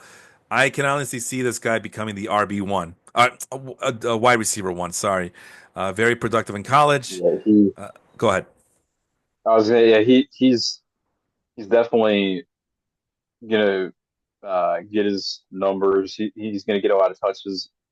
I'd say worst case scenario, he would be second behind what Leggett, but yeah, I don't see why he can't be the top guy. I mean, he's obviously being a little taller, he's a little bit slower, but we know sometimes the 40 times are a little deceiving.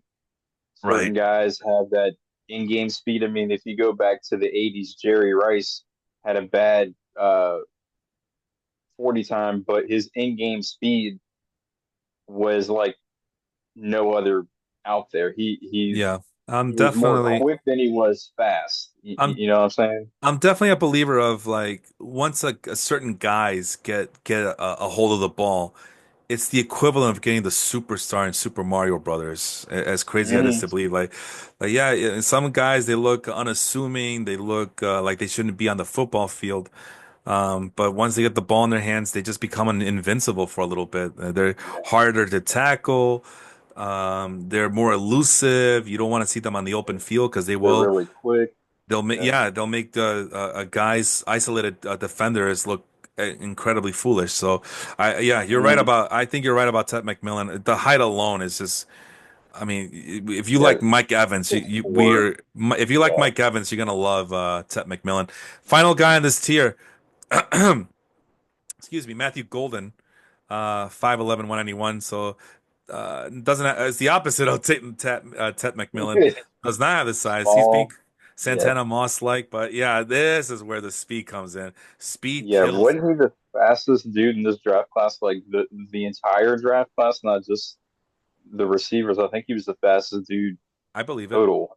I believe it. But the production was low. But that's expected from a guy who's just running fly patterns, right? You can the quarterback can't get you the ball, or I mean, Your fly it's a patterns are getting a few slants and screens. You're probably not gonna go with so far. Yeah, but this is a home run hitter. You know, this is Oh yeah. like Oh the yeah. old Deshaun Jackson. Three catches for 100 yards and a Hmm. touchdown type of player. You'll take Yeah. that explosiveness. What did I say about him? He's a starting wide receiver in a full wide receiver room. That was my concern is that that the Packers have a lot of decent, promising wide receivers, but Hmm. it sounds like the Packers are souring on them because they drafted another wide receiver in this class as well. There he is, Savion Williams, and he's tall as Yeah. hell Oh, too. six So four, 222. Jeez. ding ding. Yeah. Um, Yeah. but yeah, this is like again, this is the speedy flanker who will get you two catches, but like 95 yards and a touchdown type of situation, and that's Hmm. 15 points right there in PPR leagues, Yeah. not even PPR leagues, just standard leagues. Well, yeah, 15, 17 points depending Oh on. yeah. It's about right. So yeah, you'll take that. Let's move on to the second tier. These guys, I have them listed as they are very good players, but maybe their situation isn't as good, or they have some promising Right. upside, but they might not get the touches right away, uh, or or maybe they do have the opportunity, but they might not have the athleticism or the upside to Hmm. match.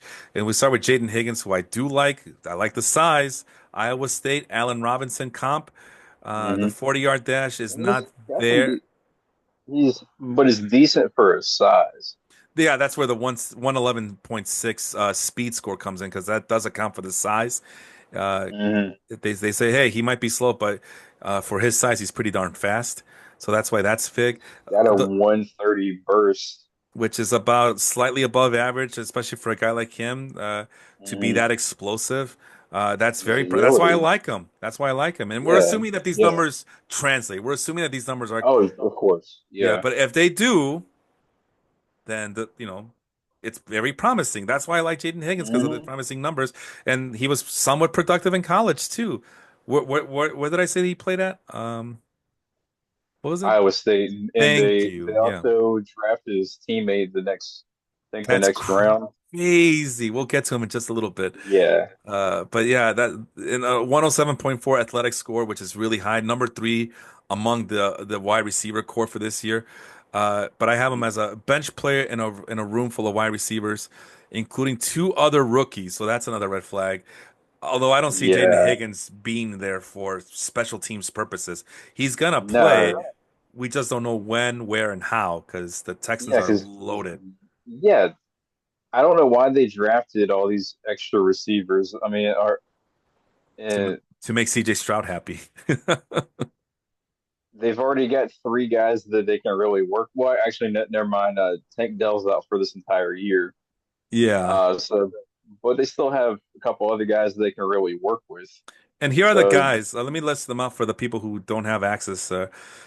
Nico Collins, he's a alpha, like no question. mhm, yeah. Christian Kirk, who signed as a free agent, so a decent player. Hmm. John Mechie is the other starting wide receiver. But this is where He Jaden can stay Higgins. healthy. I'm sorry, what?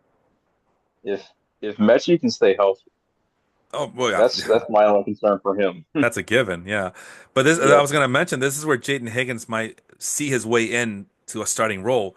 If, excuse me, if he can outplay Jaden Higgins, if Jaden Higgins can outplay John Mechie, that's where he will get his touches and Yeah. the snap shares and all that, and it's Oh very yeah. likely. But yeah, it's tough for a guy that's kind of raw like Jaden Higgins to go up against refined NFL player wide receivers. So, but he does have the draft capital, second round pick, right? If I Oh remember yeah. correctly. And Mhm. he has his size, athleticism, and it's just a big target for CJ Stroud. So just depends Yeah. what the Texans want to do. I can But get that. Yeah. but this is definitely For a him, but guy. he's fourth on the depth chart currently. Would have been fifth if Tank Dell was healthy. So Yeah. that's my only concern as far as him getting time on the field and being productive um, in So fantasy. yeah. It Uh, is you're kind of hoping that something happens as far as like someone either gets hurt or is just sucks balls. yeah. But if anybody's gonna do it, it's gonna be Jaden Higgins. So he's right on that cusp of being on that first tier. So close. Just a bad Hmm. situation for him. But definitely a guy we have to keep an eye on. Maybe we draft in the back end of the draft because Hmm. once people find out who this kid is in training camp and preseason, there's a good chance that he's not gonna be available on waiver wire. And if he is available on waiver wire, he's gonna be one of those first guys that people pick up Yeah. after the draft. Jack Beck for the Raiders, 6'1", 214 out of TCU. Josh Palmer is the comp. You can see the Low athletic 40 time. scores. Yeah, does not have the His speed. athleticism is terrible. At least it looks like it's pretty bad. This is where it gets interesting because his overall athletic score, number five overall, is pretty above average, and I don't know how to make it make sense. What's his height again? 6'1"? 6'1", 214, 4.6 40. His speed and burst look really bad. Yeah, His agility looks above average, yeah. but I I don't know how to make it make sense. I don't know either. This is all new to me. I know that the athletic score has a lot to do with the combine numbers, but we're looking at the True. combine numbers and or some of the pro day numbers or whatever the hell you want to call them, some of these measurables, and I don't know how this is adding up. Or I'm is it not just for seeing it. this? Only solution I can come up with is that he's one of the few players that took the entire he showed up To for say that he did everything all the at drills, and maybe the that's why it looks combine. Yeah, impressive by comparison. maybe. So, but I mean, something to consider, especially for the a Raiders team who's lacking in skilled position players. Uh, Hmm. and I have him down as a starting wide receiver with not much competition. Is he a starter? I don't remember him being a starter. Let me double check that. 'Cause I thought they still had some decent guys there, but at the same time, it's the Raiders, so yeah, probably. Yeah. Decent size and draft capital is promising. Oh yeah, well that's the other thing is I forgot where he got drafted, but if I put down that he has draft capital, oh yeah, second round. So he is a starting wide receiver along with Trey Hmm. Tucker, Jacoby Myers out of the slot. They did draft a couple of other rookies as well at wide receiver, Hmm. and obviously Yeah. Ashton Gianti is there. So and Brock Bowers, he's gonna Oh yeah, require yeah, yeah. And attention. yeah, and if you get Michael Mayer some time at the second tight end, he Right. could spread stuff out. And Geno Smith is a better uh, passer for them than what they've had over the last like couple years. Was it 2, 3 years or something like that? That they've gone through a bunch of random guys. So it. I think the situation bodes well for him. Does not liken some of his measurables, hmm unless if he has like the Jerry Rice slow 40 time, but really good in game speed. I don't know how productive he's going to be, like how that's going to translate, but I think he's going to get some good touches though, because he's in a good spot. Moving on to Trey Harris, the Chargers. Again, athletic measurables are not there. It's decent burst. Was productive in college. Ole Miss, right? He went to Ole Miss. Yeah, yeah, Ole Miss, Yeah, I mean AJ Brown, DK Metcalf, Trey and Harris.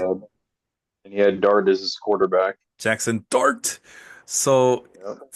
so there's some little bit of promise, and I know that when Jim Harbaugh selects you, it's for a reason. So he's going to be a Oh, of course. tall target for Justin Herbert, and hopefully this is a better wide receiver core than last year. I have him as a starting wide receiver with only Ladd McConkey as true Confident. competition for Hmm. touches. Lack of speed and athleticism is concerning, but the opportunity is there for sure with Oh Trey yeah, Harris. yeah, Not sure if this is a guy I want to draft. I yeah. I don't want to necessarily bank on him. If he's on waivers, sure. Put it this way, if he's like my wide receiver five or six, I would feel a lot better. And Yeah. especially in three wide receiver leagues.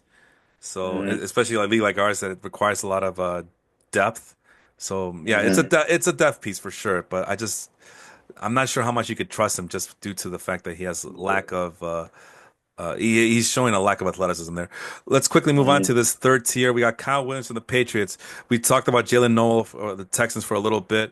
Jalen Royals for the Chiefs. He went to Utah Hmm. State, being compared to Michael Gallup. And as you can see, some of the just from a little bit, you can see some of these scores are a little bit better than the other tier. But Yeah, a lot of the these 40 teams times they're there. but a lot of these situations are not very good for these players. Pat Bryant for the Yeah. Broncos, he went to Illinois, and probably the best of the bunch in terms of just the measurables. Isaac Tesla for the Detroit Hmm. Lions has the height, has the size. There's no comp because you He's can't got compare good this guy. speed. And he's got good speeds. 4.43 at 6'4", 214. That's what you're seeing. That's what I have Yeah, down. geez. The burst is Where there. Go ahead. where is he listed on their depth chart? That's the problem. That's why he's at the bottom of this list for the Lions.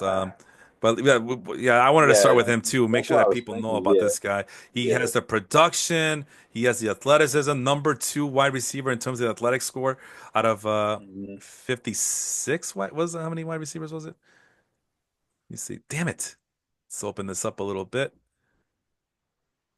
35 wide receivers. My bad.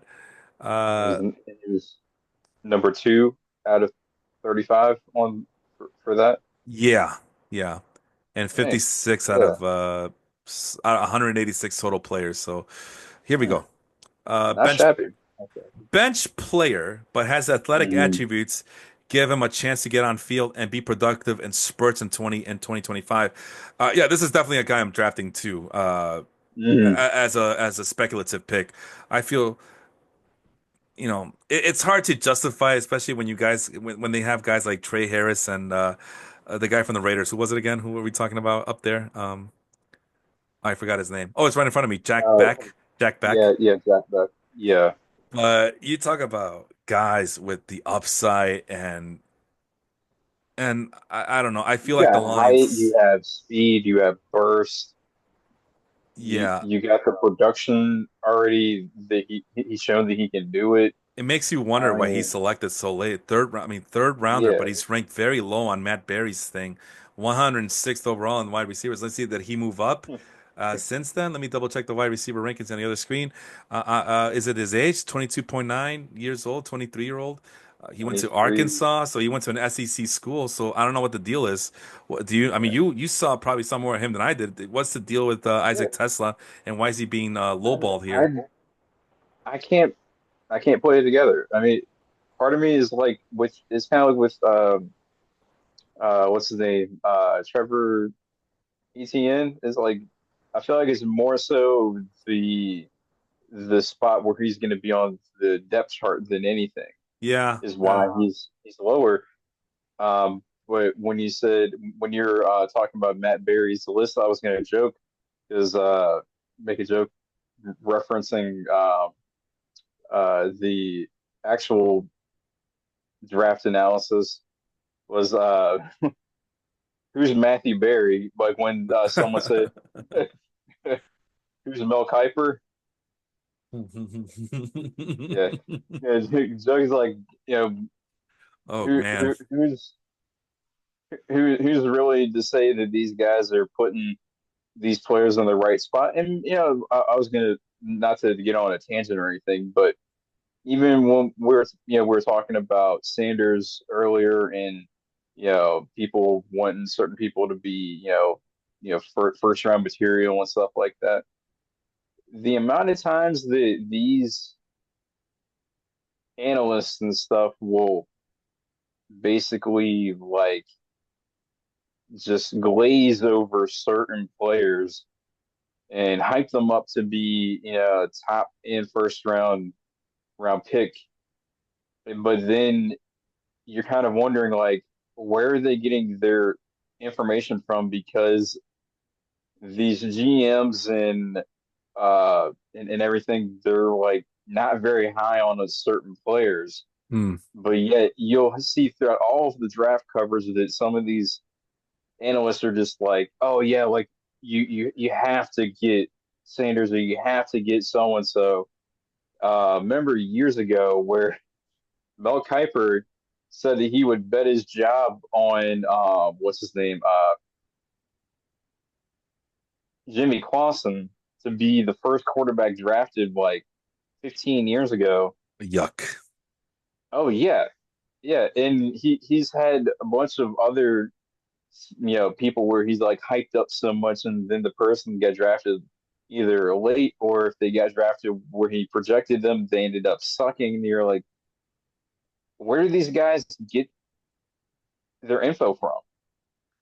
So I was gonna make a joke as far as like some of these guys being ranked lower than where they probably should be if it weren't for the depth chart stuff. You're like, why are they ranking them so low? Like they've got the intangibles, they've got what you want. They could be productive, this and that and the other, but it's like, okay, well they got to get on the field first. Over at the NFL, I'm looking at the profile, the draft profile for Isaac Tesla. He had a production score of 53, which ranks him 48th. I don't know how many wide receivers are being ranked here, but that's the 48th best production score. But Mm, athleticism score number one. I mean, we're looking at it. Yeah, I could see that, yeah, yeah. which gives him a total score of 28th overall. He went in the 10th round. This is part of the, oh, okay. This is part of the next gen stats. The next gen stats. You see them all the time Hmm. on telecasts. 50, between 50 and 60 is below average. 60 and 70 is average. 70 to 90 is good. And obviously 90 to 100 is elite. It's pro day and college production data to predict a prospect's chance of success in the NFL. The results of the model are transformed into composite scores ranging from 50 to 99, which represents athleticism, college performance, and overall profile of an NFL prospect. Rankings Mm. show represents a prospect score relative to all other players in their draft class at their respective positions. Prospects who do not perform drills at the combine or pro day are given an estimated athleticism score based on their size and projected 40 time. Okay. Is there anything else to say about this guy? Overview. Tesla is a big slot receiver whose stock might be on the rise after his performance during the Senior Bowl week. He can mismatch smaller cornerbacks with his frame and play strength, and is a reliable pass catcher when contested. He builds up speed as a vertical slot, but isn't sudden enough, so he lacks quickness, to simply uncover as Uh, a possession slot against tight man. Tesla's ball skills and ability to work down the field from the slot should carry backup value for teams in the market for help at receiver. So even despite the fact that his athleticism is through the roof, he's just a backup. Just a backup. Strength, size, he plays strengths to sink into zone, tracks and attacks at the high point of downfield, sure-handed. And I'm just giving you the nuts and bolts of this. I can't. mhm, I'm not reading the whole thing. yeah. He has a big frame and play strength to stalk and stick as a run blocker. Oh, there you go.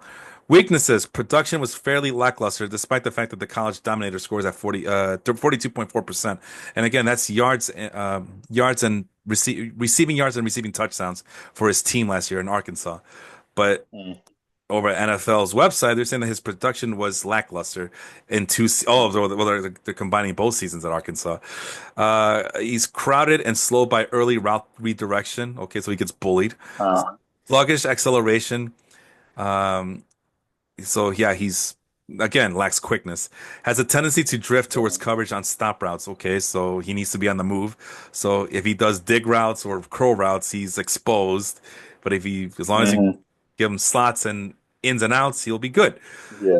Doesn't play fast enough to Six beat tight four man. in the slot. That Yeah, it's crazy, isn't it? 6'4" slot is confusing to me. Well, I mean, it's welcome to the new NFL.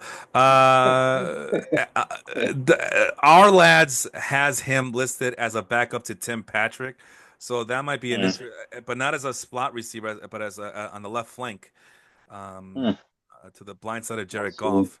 So they got Tim Patrick starting at one, Jamison Williams on the other side, and Mhm, Amon Ross St. Brown in the slot. They did draft a seventh rounder as well. He's not listed here.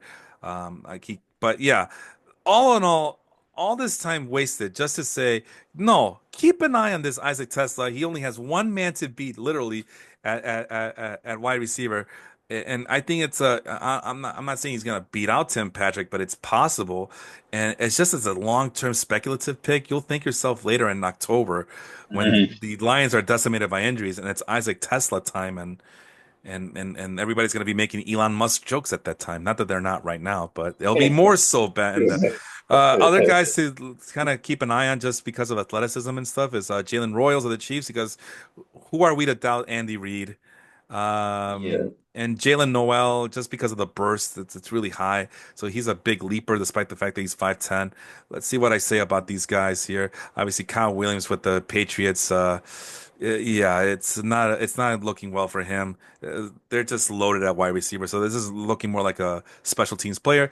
Jalen Noel, Mhm. if he were on any other team, we'd be ranking him much higher than this. But Oh yeah. but Yeah. he has the speed and explosiveness, but we'll need others to get hurt for a somewhat productive 2025. Mhm, Jalen Royals as well, bench player on a team full of established wide receivers. This might be a much more longer term selection than anything, not a 2025 pick. mhm. Pat Bryant, Uh, Broncos. yeah, we're hoping that the His production in 40 college. time is Jesus. 40 time is terrible. Yeah, so we're hoping that the college production translates to the NFL. And of course, I'd say Mhm. Tesla might be the diamond in the rough here for any Yeah. fantasy leaguer. And then the last tier, again, I like what the Seahawks did in this draft with their players. Torrey Horton. Corey Horton. I'm not saying you draft him right now, but he definitely has the size and some speed and Got some athleticism speed. to Yeah. warrant some attention as the year goes on, and maybe for 2026, keep him in the Mhm. back of your mind. Alec Ayomanor of the Titans, another big receiver. Stanford, he's being compared to Khalil Shakir, another guy with some decent speed. Savion Williams of the Packers, that's the big fella right there. I think you mentioned it earlier. Not the Mhm. fastest, 6'4", 222. yeah, not the fastest of guys, but yeah, he's pretty deceptively fast for his size. Ty Felton of the Vikings, he's being compared to Bo Melton of the Packers. Is that Bo Melton of the Packers? I forgot. But lots of high upside guys. Jalen Lane also for the Commanders has the speed. So let's Four three uncover four. Yeah. some of these things. I mean, there's a lot to like for these bottom dwelling guys, but again, do they look good because these colors look good on these guys?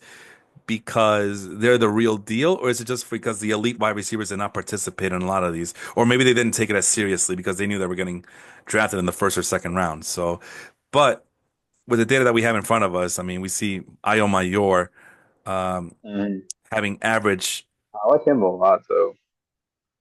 Yeah, you like Ayo Mayor, Ayo Yeah, Manor a lot. Okay. yeah. Savion Williams, we know he has the size. I like Mhm. Horton. Ty Uh, Felton has the catch radius and the burst. So does Jalen Lane. I guess if you're gonna, the deciding factor might be the college production.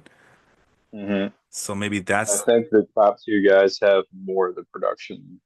And here's what I wrote about Torrey Horton to start out bench player in a top heavy lineup. Speed and size makes him intriguing, but might need more polish. So yeah, that's upside deal. Mhm. You mentioned you like Alec Ayomanor with the Titans, Lenore. another Mhm. bench player with a puncher's chance for a starting role, as size might make him an interesting red zone target. Savion Williams, Mhm. speaking of size, I think he's the tallest guy on this list here, and this tier, I should say. Bench player, Mhm. crowded wide receiver room. Uh, Take a look at Matthew Golden's notes, but he's a huge target, but he might be a long-term project. Ty Felton, another bench player, have to fight for snaps, speedy receiver, someone to watch on waivers, but probably better for 26. And then finally, Jalen Lane, listed as a backup slot wide receiver behind Deebo Samuel. So that's already a problem.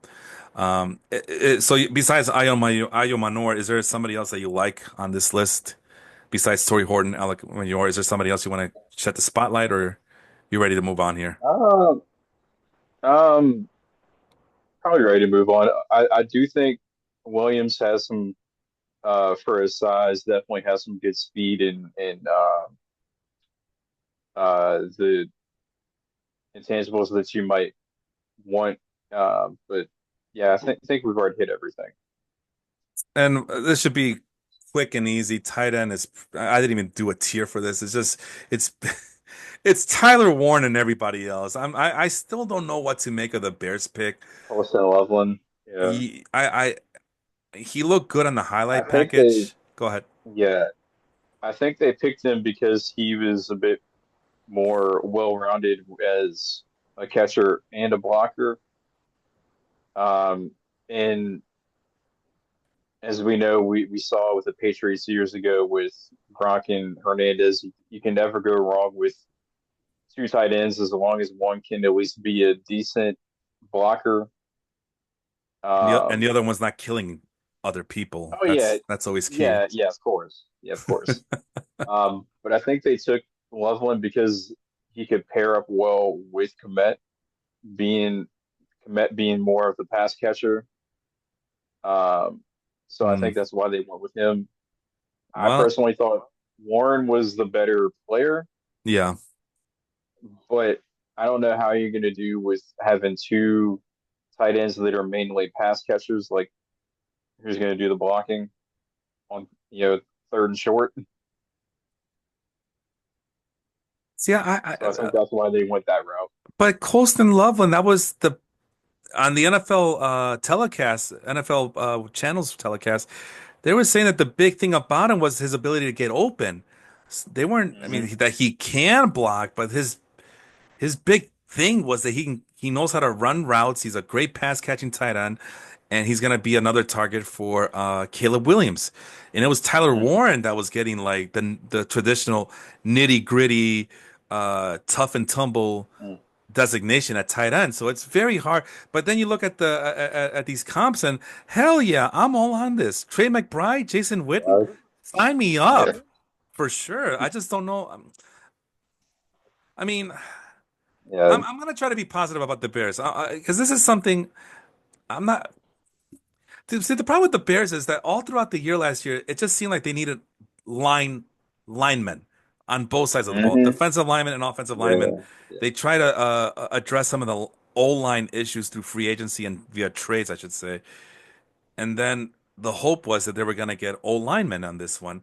Obviously, the top tier elite tackles and other linemen were taken early. Hmm. Yeah. So then you got to pivot to tight end, I guess. Although maybe running back would have been something to consider as well because I don't really like DeAndre Hmm. Swift. But then you get a Hmm. tight end. You barely are giving touches to tight end you have now in Cole Kmet. Yeah, I mean, yeah. I think you saw that in the chats how frustrated Noah and I were. Noah, the other Oh Bears yeah, fan oh yeah, in our football yeah. league, how frustrated they were. Like, hey, why isn't Cole Kmet on the field? And Get him Cole in Kmet, there. yeah, and Cole Kmet can catch with the best of them. Yeah, So yeah, I've always been confused about that too. Like that seems to me, it seems like a wasted draft pick, and you've had him for how many years now? it's fair. Yeah, hopefully, again, it's the Ben Johnson thing. Hopefully, and then obviously this is like a homer pick. I mean, even executives and coaches make dumbass homer picks. Well, he went to Michigan. I was in Detroit. I watched him every Saturday while I was game planning for the Lions on Sundays. So we'll give him that benefit of the doubt there. But I mean, pound Yeah, for pound, I mean, let's take a look. I mean, it really is this 1A, 1B here at this point with Warren and Tyler Loveland. Warren is definitely, yeah, Oh, no color Tyler coordination here, Warren, by the way. Sorry about that. Let's go yeah, ahead. all good man. Well, but we also, but you can also see that like half the guys didn't even they don't even have a score for burst agility or catch radius. Yeah, So no, they were good. Like, no, I'm all gonna get good. Yeah, drafted no matter what, so I'm good here. yeah. But yeah, slightly One faster guy. 40 for Warren. So let's highlight that. Mm, And as you can see, I went with the Michigan colors because the Michigan guy got picked, but I'm not sure anymore yeah. if I like it or not. I mean, Warren got the edge on speed. Obviously, I mean, I think this is the other reason why they drafted him. The Bears did. 49.6 college dominator for a tight end. That's receiving yards and receiving touchdowns. I mean, Oh yeah, yeah. this was her go-to guy. Uh, Mm, college yards per reception. That goes to Elijah Arroyo. Again, the Seahawks. I love what the Seahawks did at the back end of these drafts, or these sneaky picks. I think these guys will pay off dividends yeah. as later on. And we don't need to look at One athletic guy. scores. Go ahead. Oh yeah. One guy I like is Harold Fannin. Mm, I don't know how he's going to necessarily pair up with what's his name David Njoku. for the Browns. Yeah, He's I don't not. know how he's necessarily going to pair up as a second tight end, Yeah, he's not. but his college dominator 49.9 Yeah.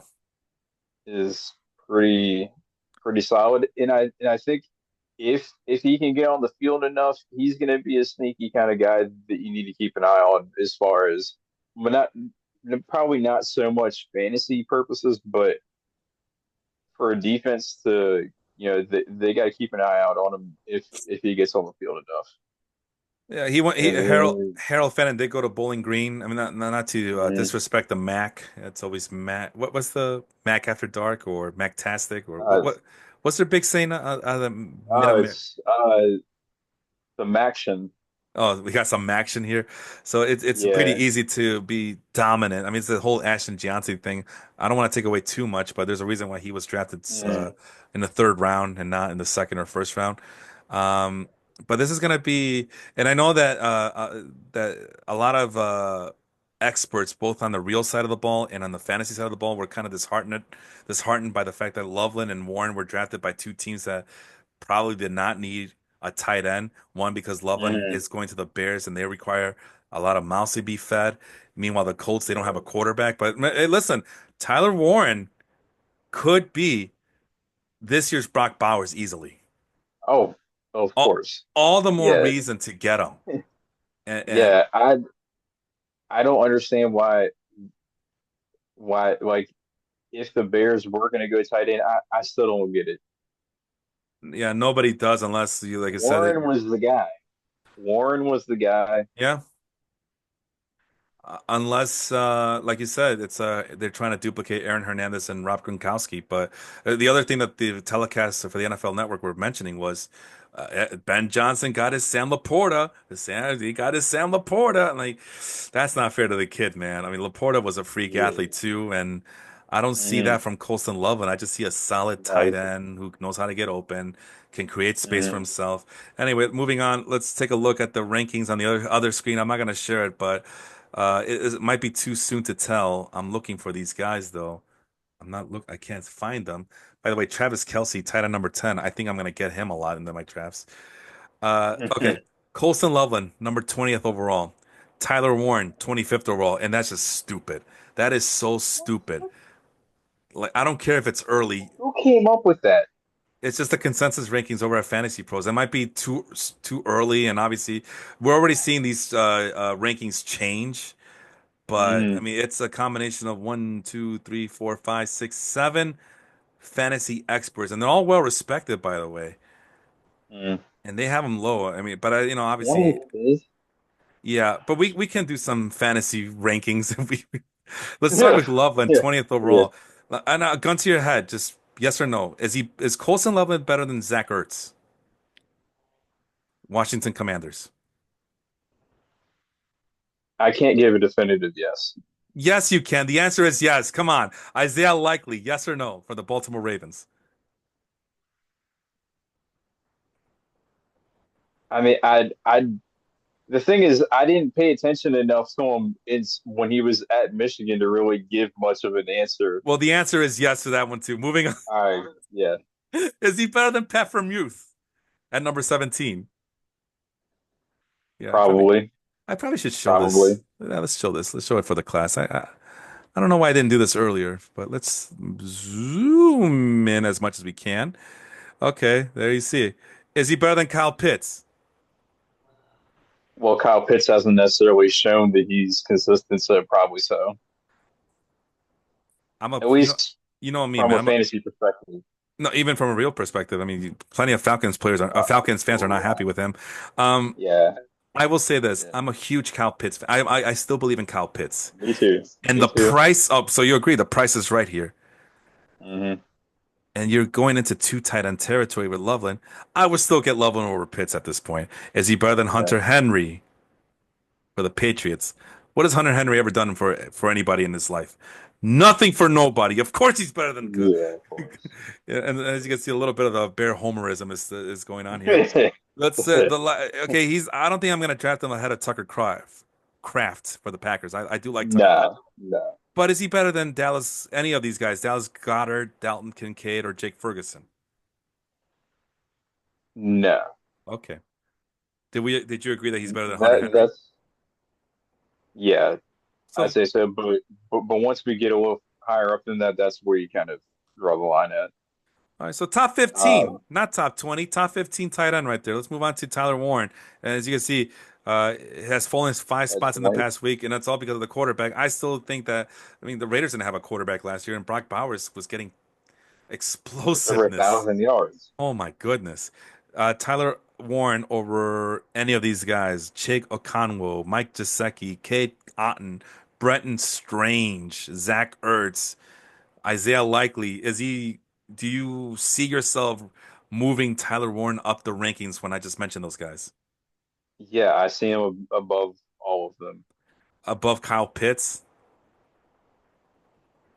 Probably. I mean, if we're thinking that Tyler Warren was the better of the two between him and Loveland, then we have to have him going up this list. I like the way you think. Let's move him up the list then. Okay, so Hunter Henry, he's okay. We established that Yeah. he's better than Loveland. So now that we got Warren in the virtual top 15, here's the tough question. I don't think he's better than Tucker Kraft yet. Not better than Tucker No. Kraft yet. Do I No. see him being better than Dallas Goddard, Dalton Kincaid, or Jake Ferguson? What do you think? I can see him at the bare minimum being on that level. At the bare minimum. Where?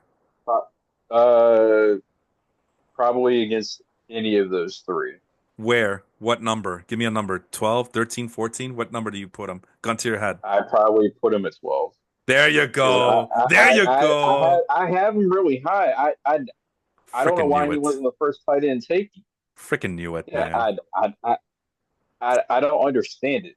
But yeah, this is perfect. Tyler Warren at number 12 is just perfect. Perfect. You don't need Well, to, because we know what's going to happen. I don't care if he doesn't have a quarterback as long as someone can get him the ball.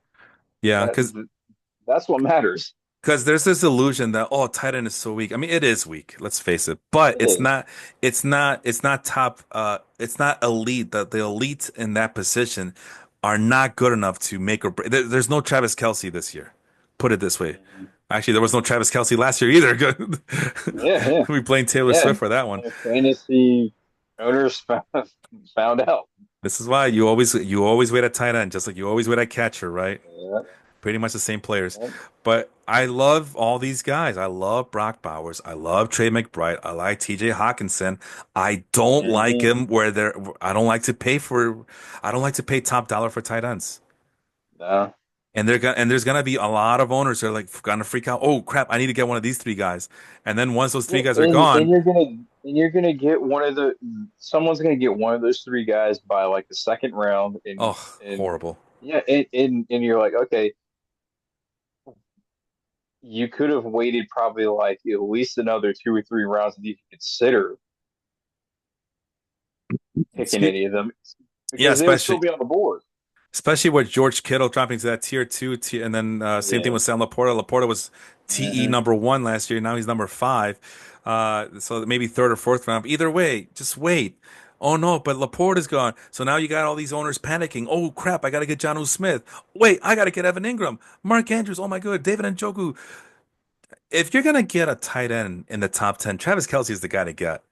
Just, if he doesn't pan out, who cares? He only costed you the price of the 10th tight end this year. Hmm. I don't know what round that's going. I mean, do we have ADP data? No, this is the rankings, and it might be too early for Uh, ADP unless. No, we don't have it. We don't have it. Oh, wait, but wait. he It's still too early. What? He's still going number one? Oh, what? this is. Oh, wait, this is last Uh, year. Last year, my bad. So uh, yeah, it's too soon. It's too soon. My yeah. bad. Let's go back to the rankings. But for being the 10th tight end, you're still probably not going earlier than the seventh or eighth round. In theory, you're right. In theory, but Yeah. it's still a brand name. It's still a Taylor Swift thing. It's gonna So go probably in like the third round, and you're gonna no, but probably if waste every your time with that high of a pick. theoretically speaking, if everything pans out in order as you see on the screen here, Travis Kelce is a bonus Oh, selection at the oh, 10th as a 10th tight end.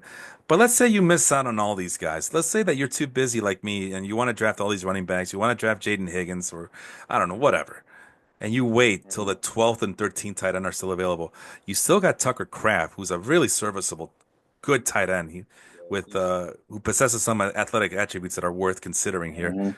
And we You just got Trey Ferguson. no, but before that, we virtually put Tyler Oh, Warren yeah, at number yeah, yeah. 12. You got Tyler Warren. You got And Jake then Ferguson. you get one of these veteran players to kind of offset the fact that you don't know what to expect from a Yeah. rookie. But that gives you two tight ends. Who cares? Hmm. I mean, people draft two defenses and waste picks like that all the time. Might as well do two tight ends and kind of be give yourself Yeah. some insurance in case the rookie falters. I don't think he will though. I mean, he's just too talented. No, no.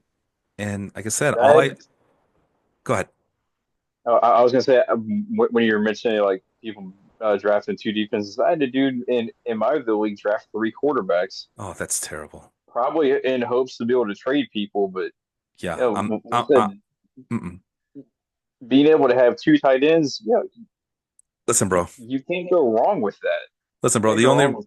the only reason we spent about 2 seconds on quarterback was because of Shadeur Sanders.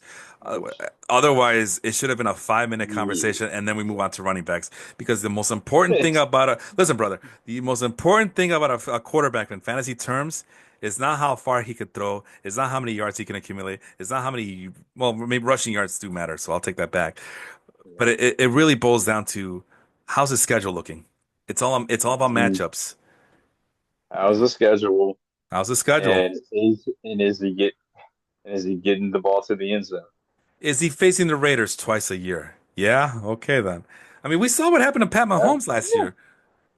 All of a sudden, he didn't look like a QB1. So I'm just saying.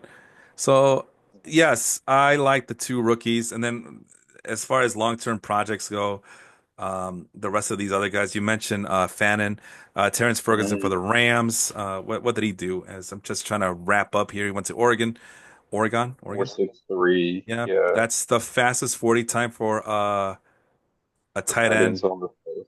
Yeah, Pretty high speed score, and he's pretty high burst. one of the few that took the burst test, and which is really good for a tight end. Actually, Hmm. He's but got pretty good catch radius too. yes, but he didn't His uh domination score was domination really only. scores. Yeah, Yeah. Oops. Number two on the bench behind Tyler Higbee, but has the athletic Hmm. upside to make an impact this season. So yeah, that's a watch player. Yeah. I don't know if you draft him, but you definitely have to keep an eye on him. We talked about Fannin, Mason Taylor out of Taylor, LSU, Dalton Schultz is the comp.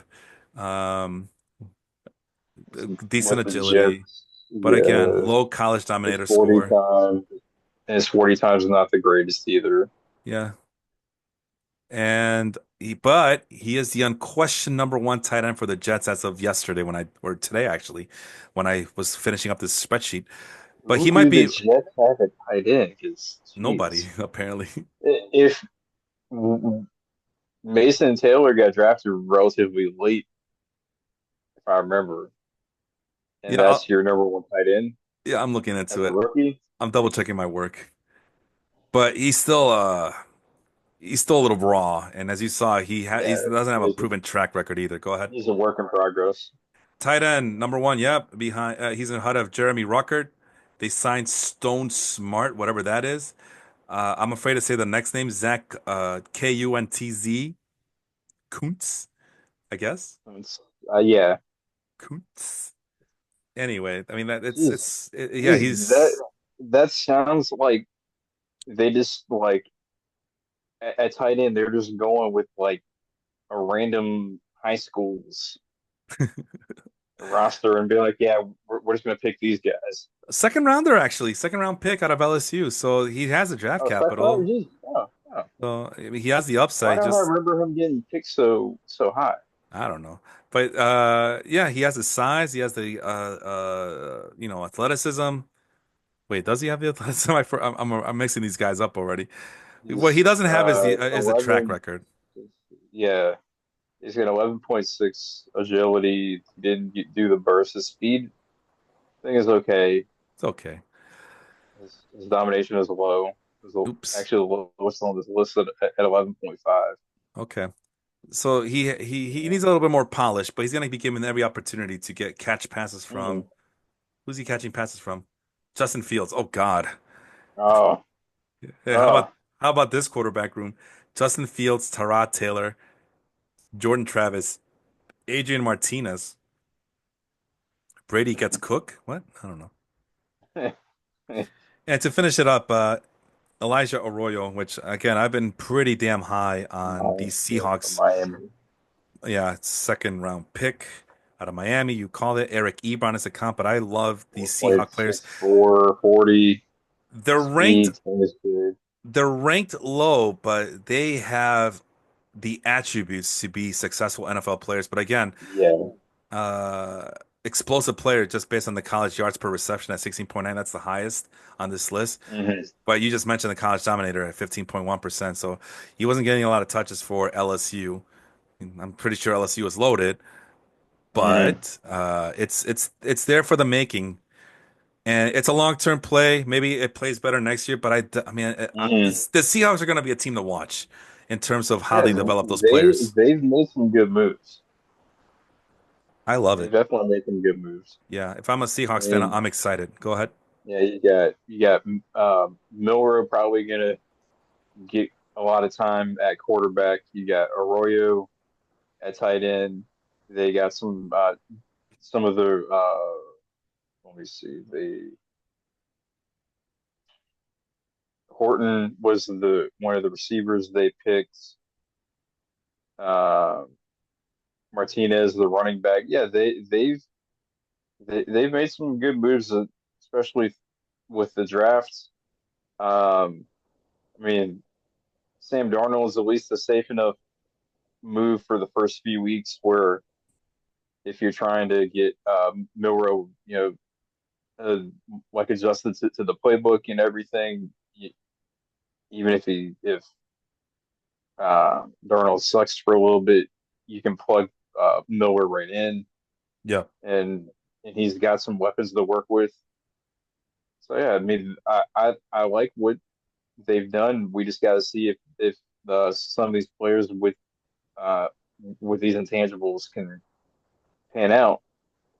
It's just that like with Arroyo right here, some of the stuff seems too raw. Like he you know you would have liked to have seen that there was a bit more production for college, but if you're on a team that's kind of loaded, you're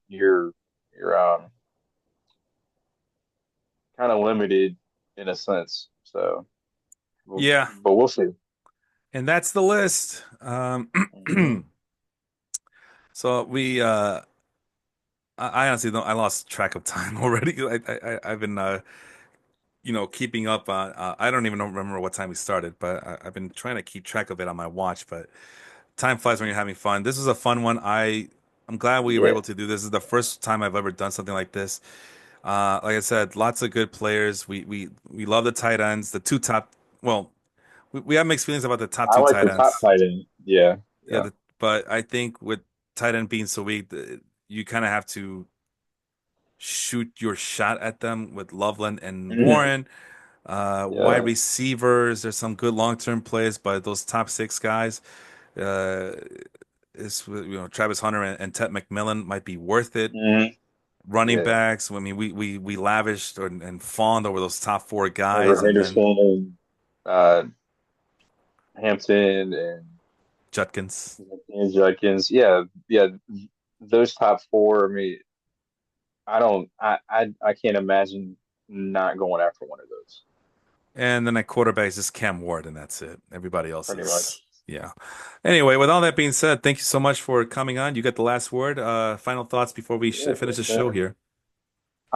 I'm just really excited to see where some of these guys between now and the start of the season, if they move up or down on the rankings and a few of the guys that were ranked a little low that have all the intangibles that you would want, say like a Trevor Etienne. If some guys like that can get uh, the opportunity to get on the field and get some touches, I'm excited to see what they actually do with the opportunities that they get, and I'm just excited to see how the draft in our league will go when the time comes. Hopefully, you won't be stealing a lot of people's picks, especially guys that I want, but that'll probably happen anyways because we know that Felipe likes a lot of guys, and I'm, especially on these lists. Yeah, I'm flexible. I'm flexible. That's what we do. What did Parcells used to say? That's why we do. Why? That's why we do all them weights. That's why you do all them weights in the off season, right? yeah, yeah. If I had time, I'd probably do a quick mock draft over at the what is it even available? Let me see. Fantasy Pros Football. Is it available? The Draft Wizard. 'Cause now but I've already, yeah, it should be available because I did do one. I did do a mock draft using the Fantasy Wizard Mhm. over at Fantasy Pros. Oh yeah, it is available. Okay, cool. Yeah, it is. All right. Yeah, I'm not gonna do it now, but maybe I'll do it off screen and then Mhm. maybe I might send my results. Maybe I won't. I'll go ahead and keep my secrets. But at any rate, this was fun. Alex, Yeah, thank of you so course, man. much for Of joining. Go ahead. course, man. Yeah, I really enjoyed it, and yeah, being able to discuss how the draft went and who we could see going where for fantasy and how they could be productive. Yeah, I really enjoyed it, man. And thanks for having me on. No, thanks for coming on. And that's Alex from Virginia. He's a Cowboys fan. I am Felipe from Chicago. I'm a Bears fan. Please follow and subscribe over at the Life Group Podcast on YouTube, Spotify, Apple. I forgot who Google uses for their podcast platform, but we're all over the place. Stitcher. Until next time, this has been the Total Yards podcast, our football podcast. Have a good night and take care, everybody. We'll see you next time. Peace.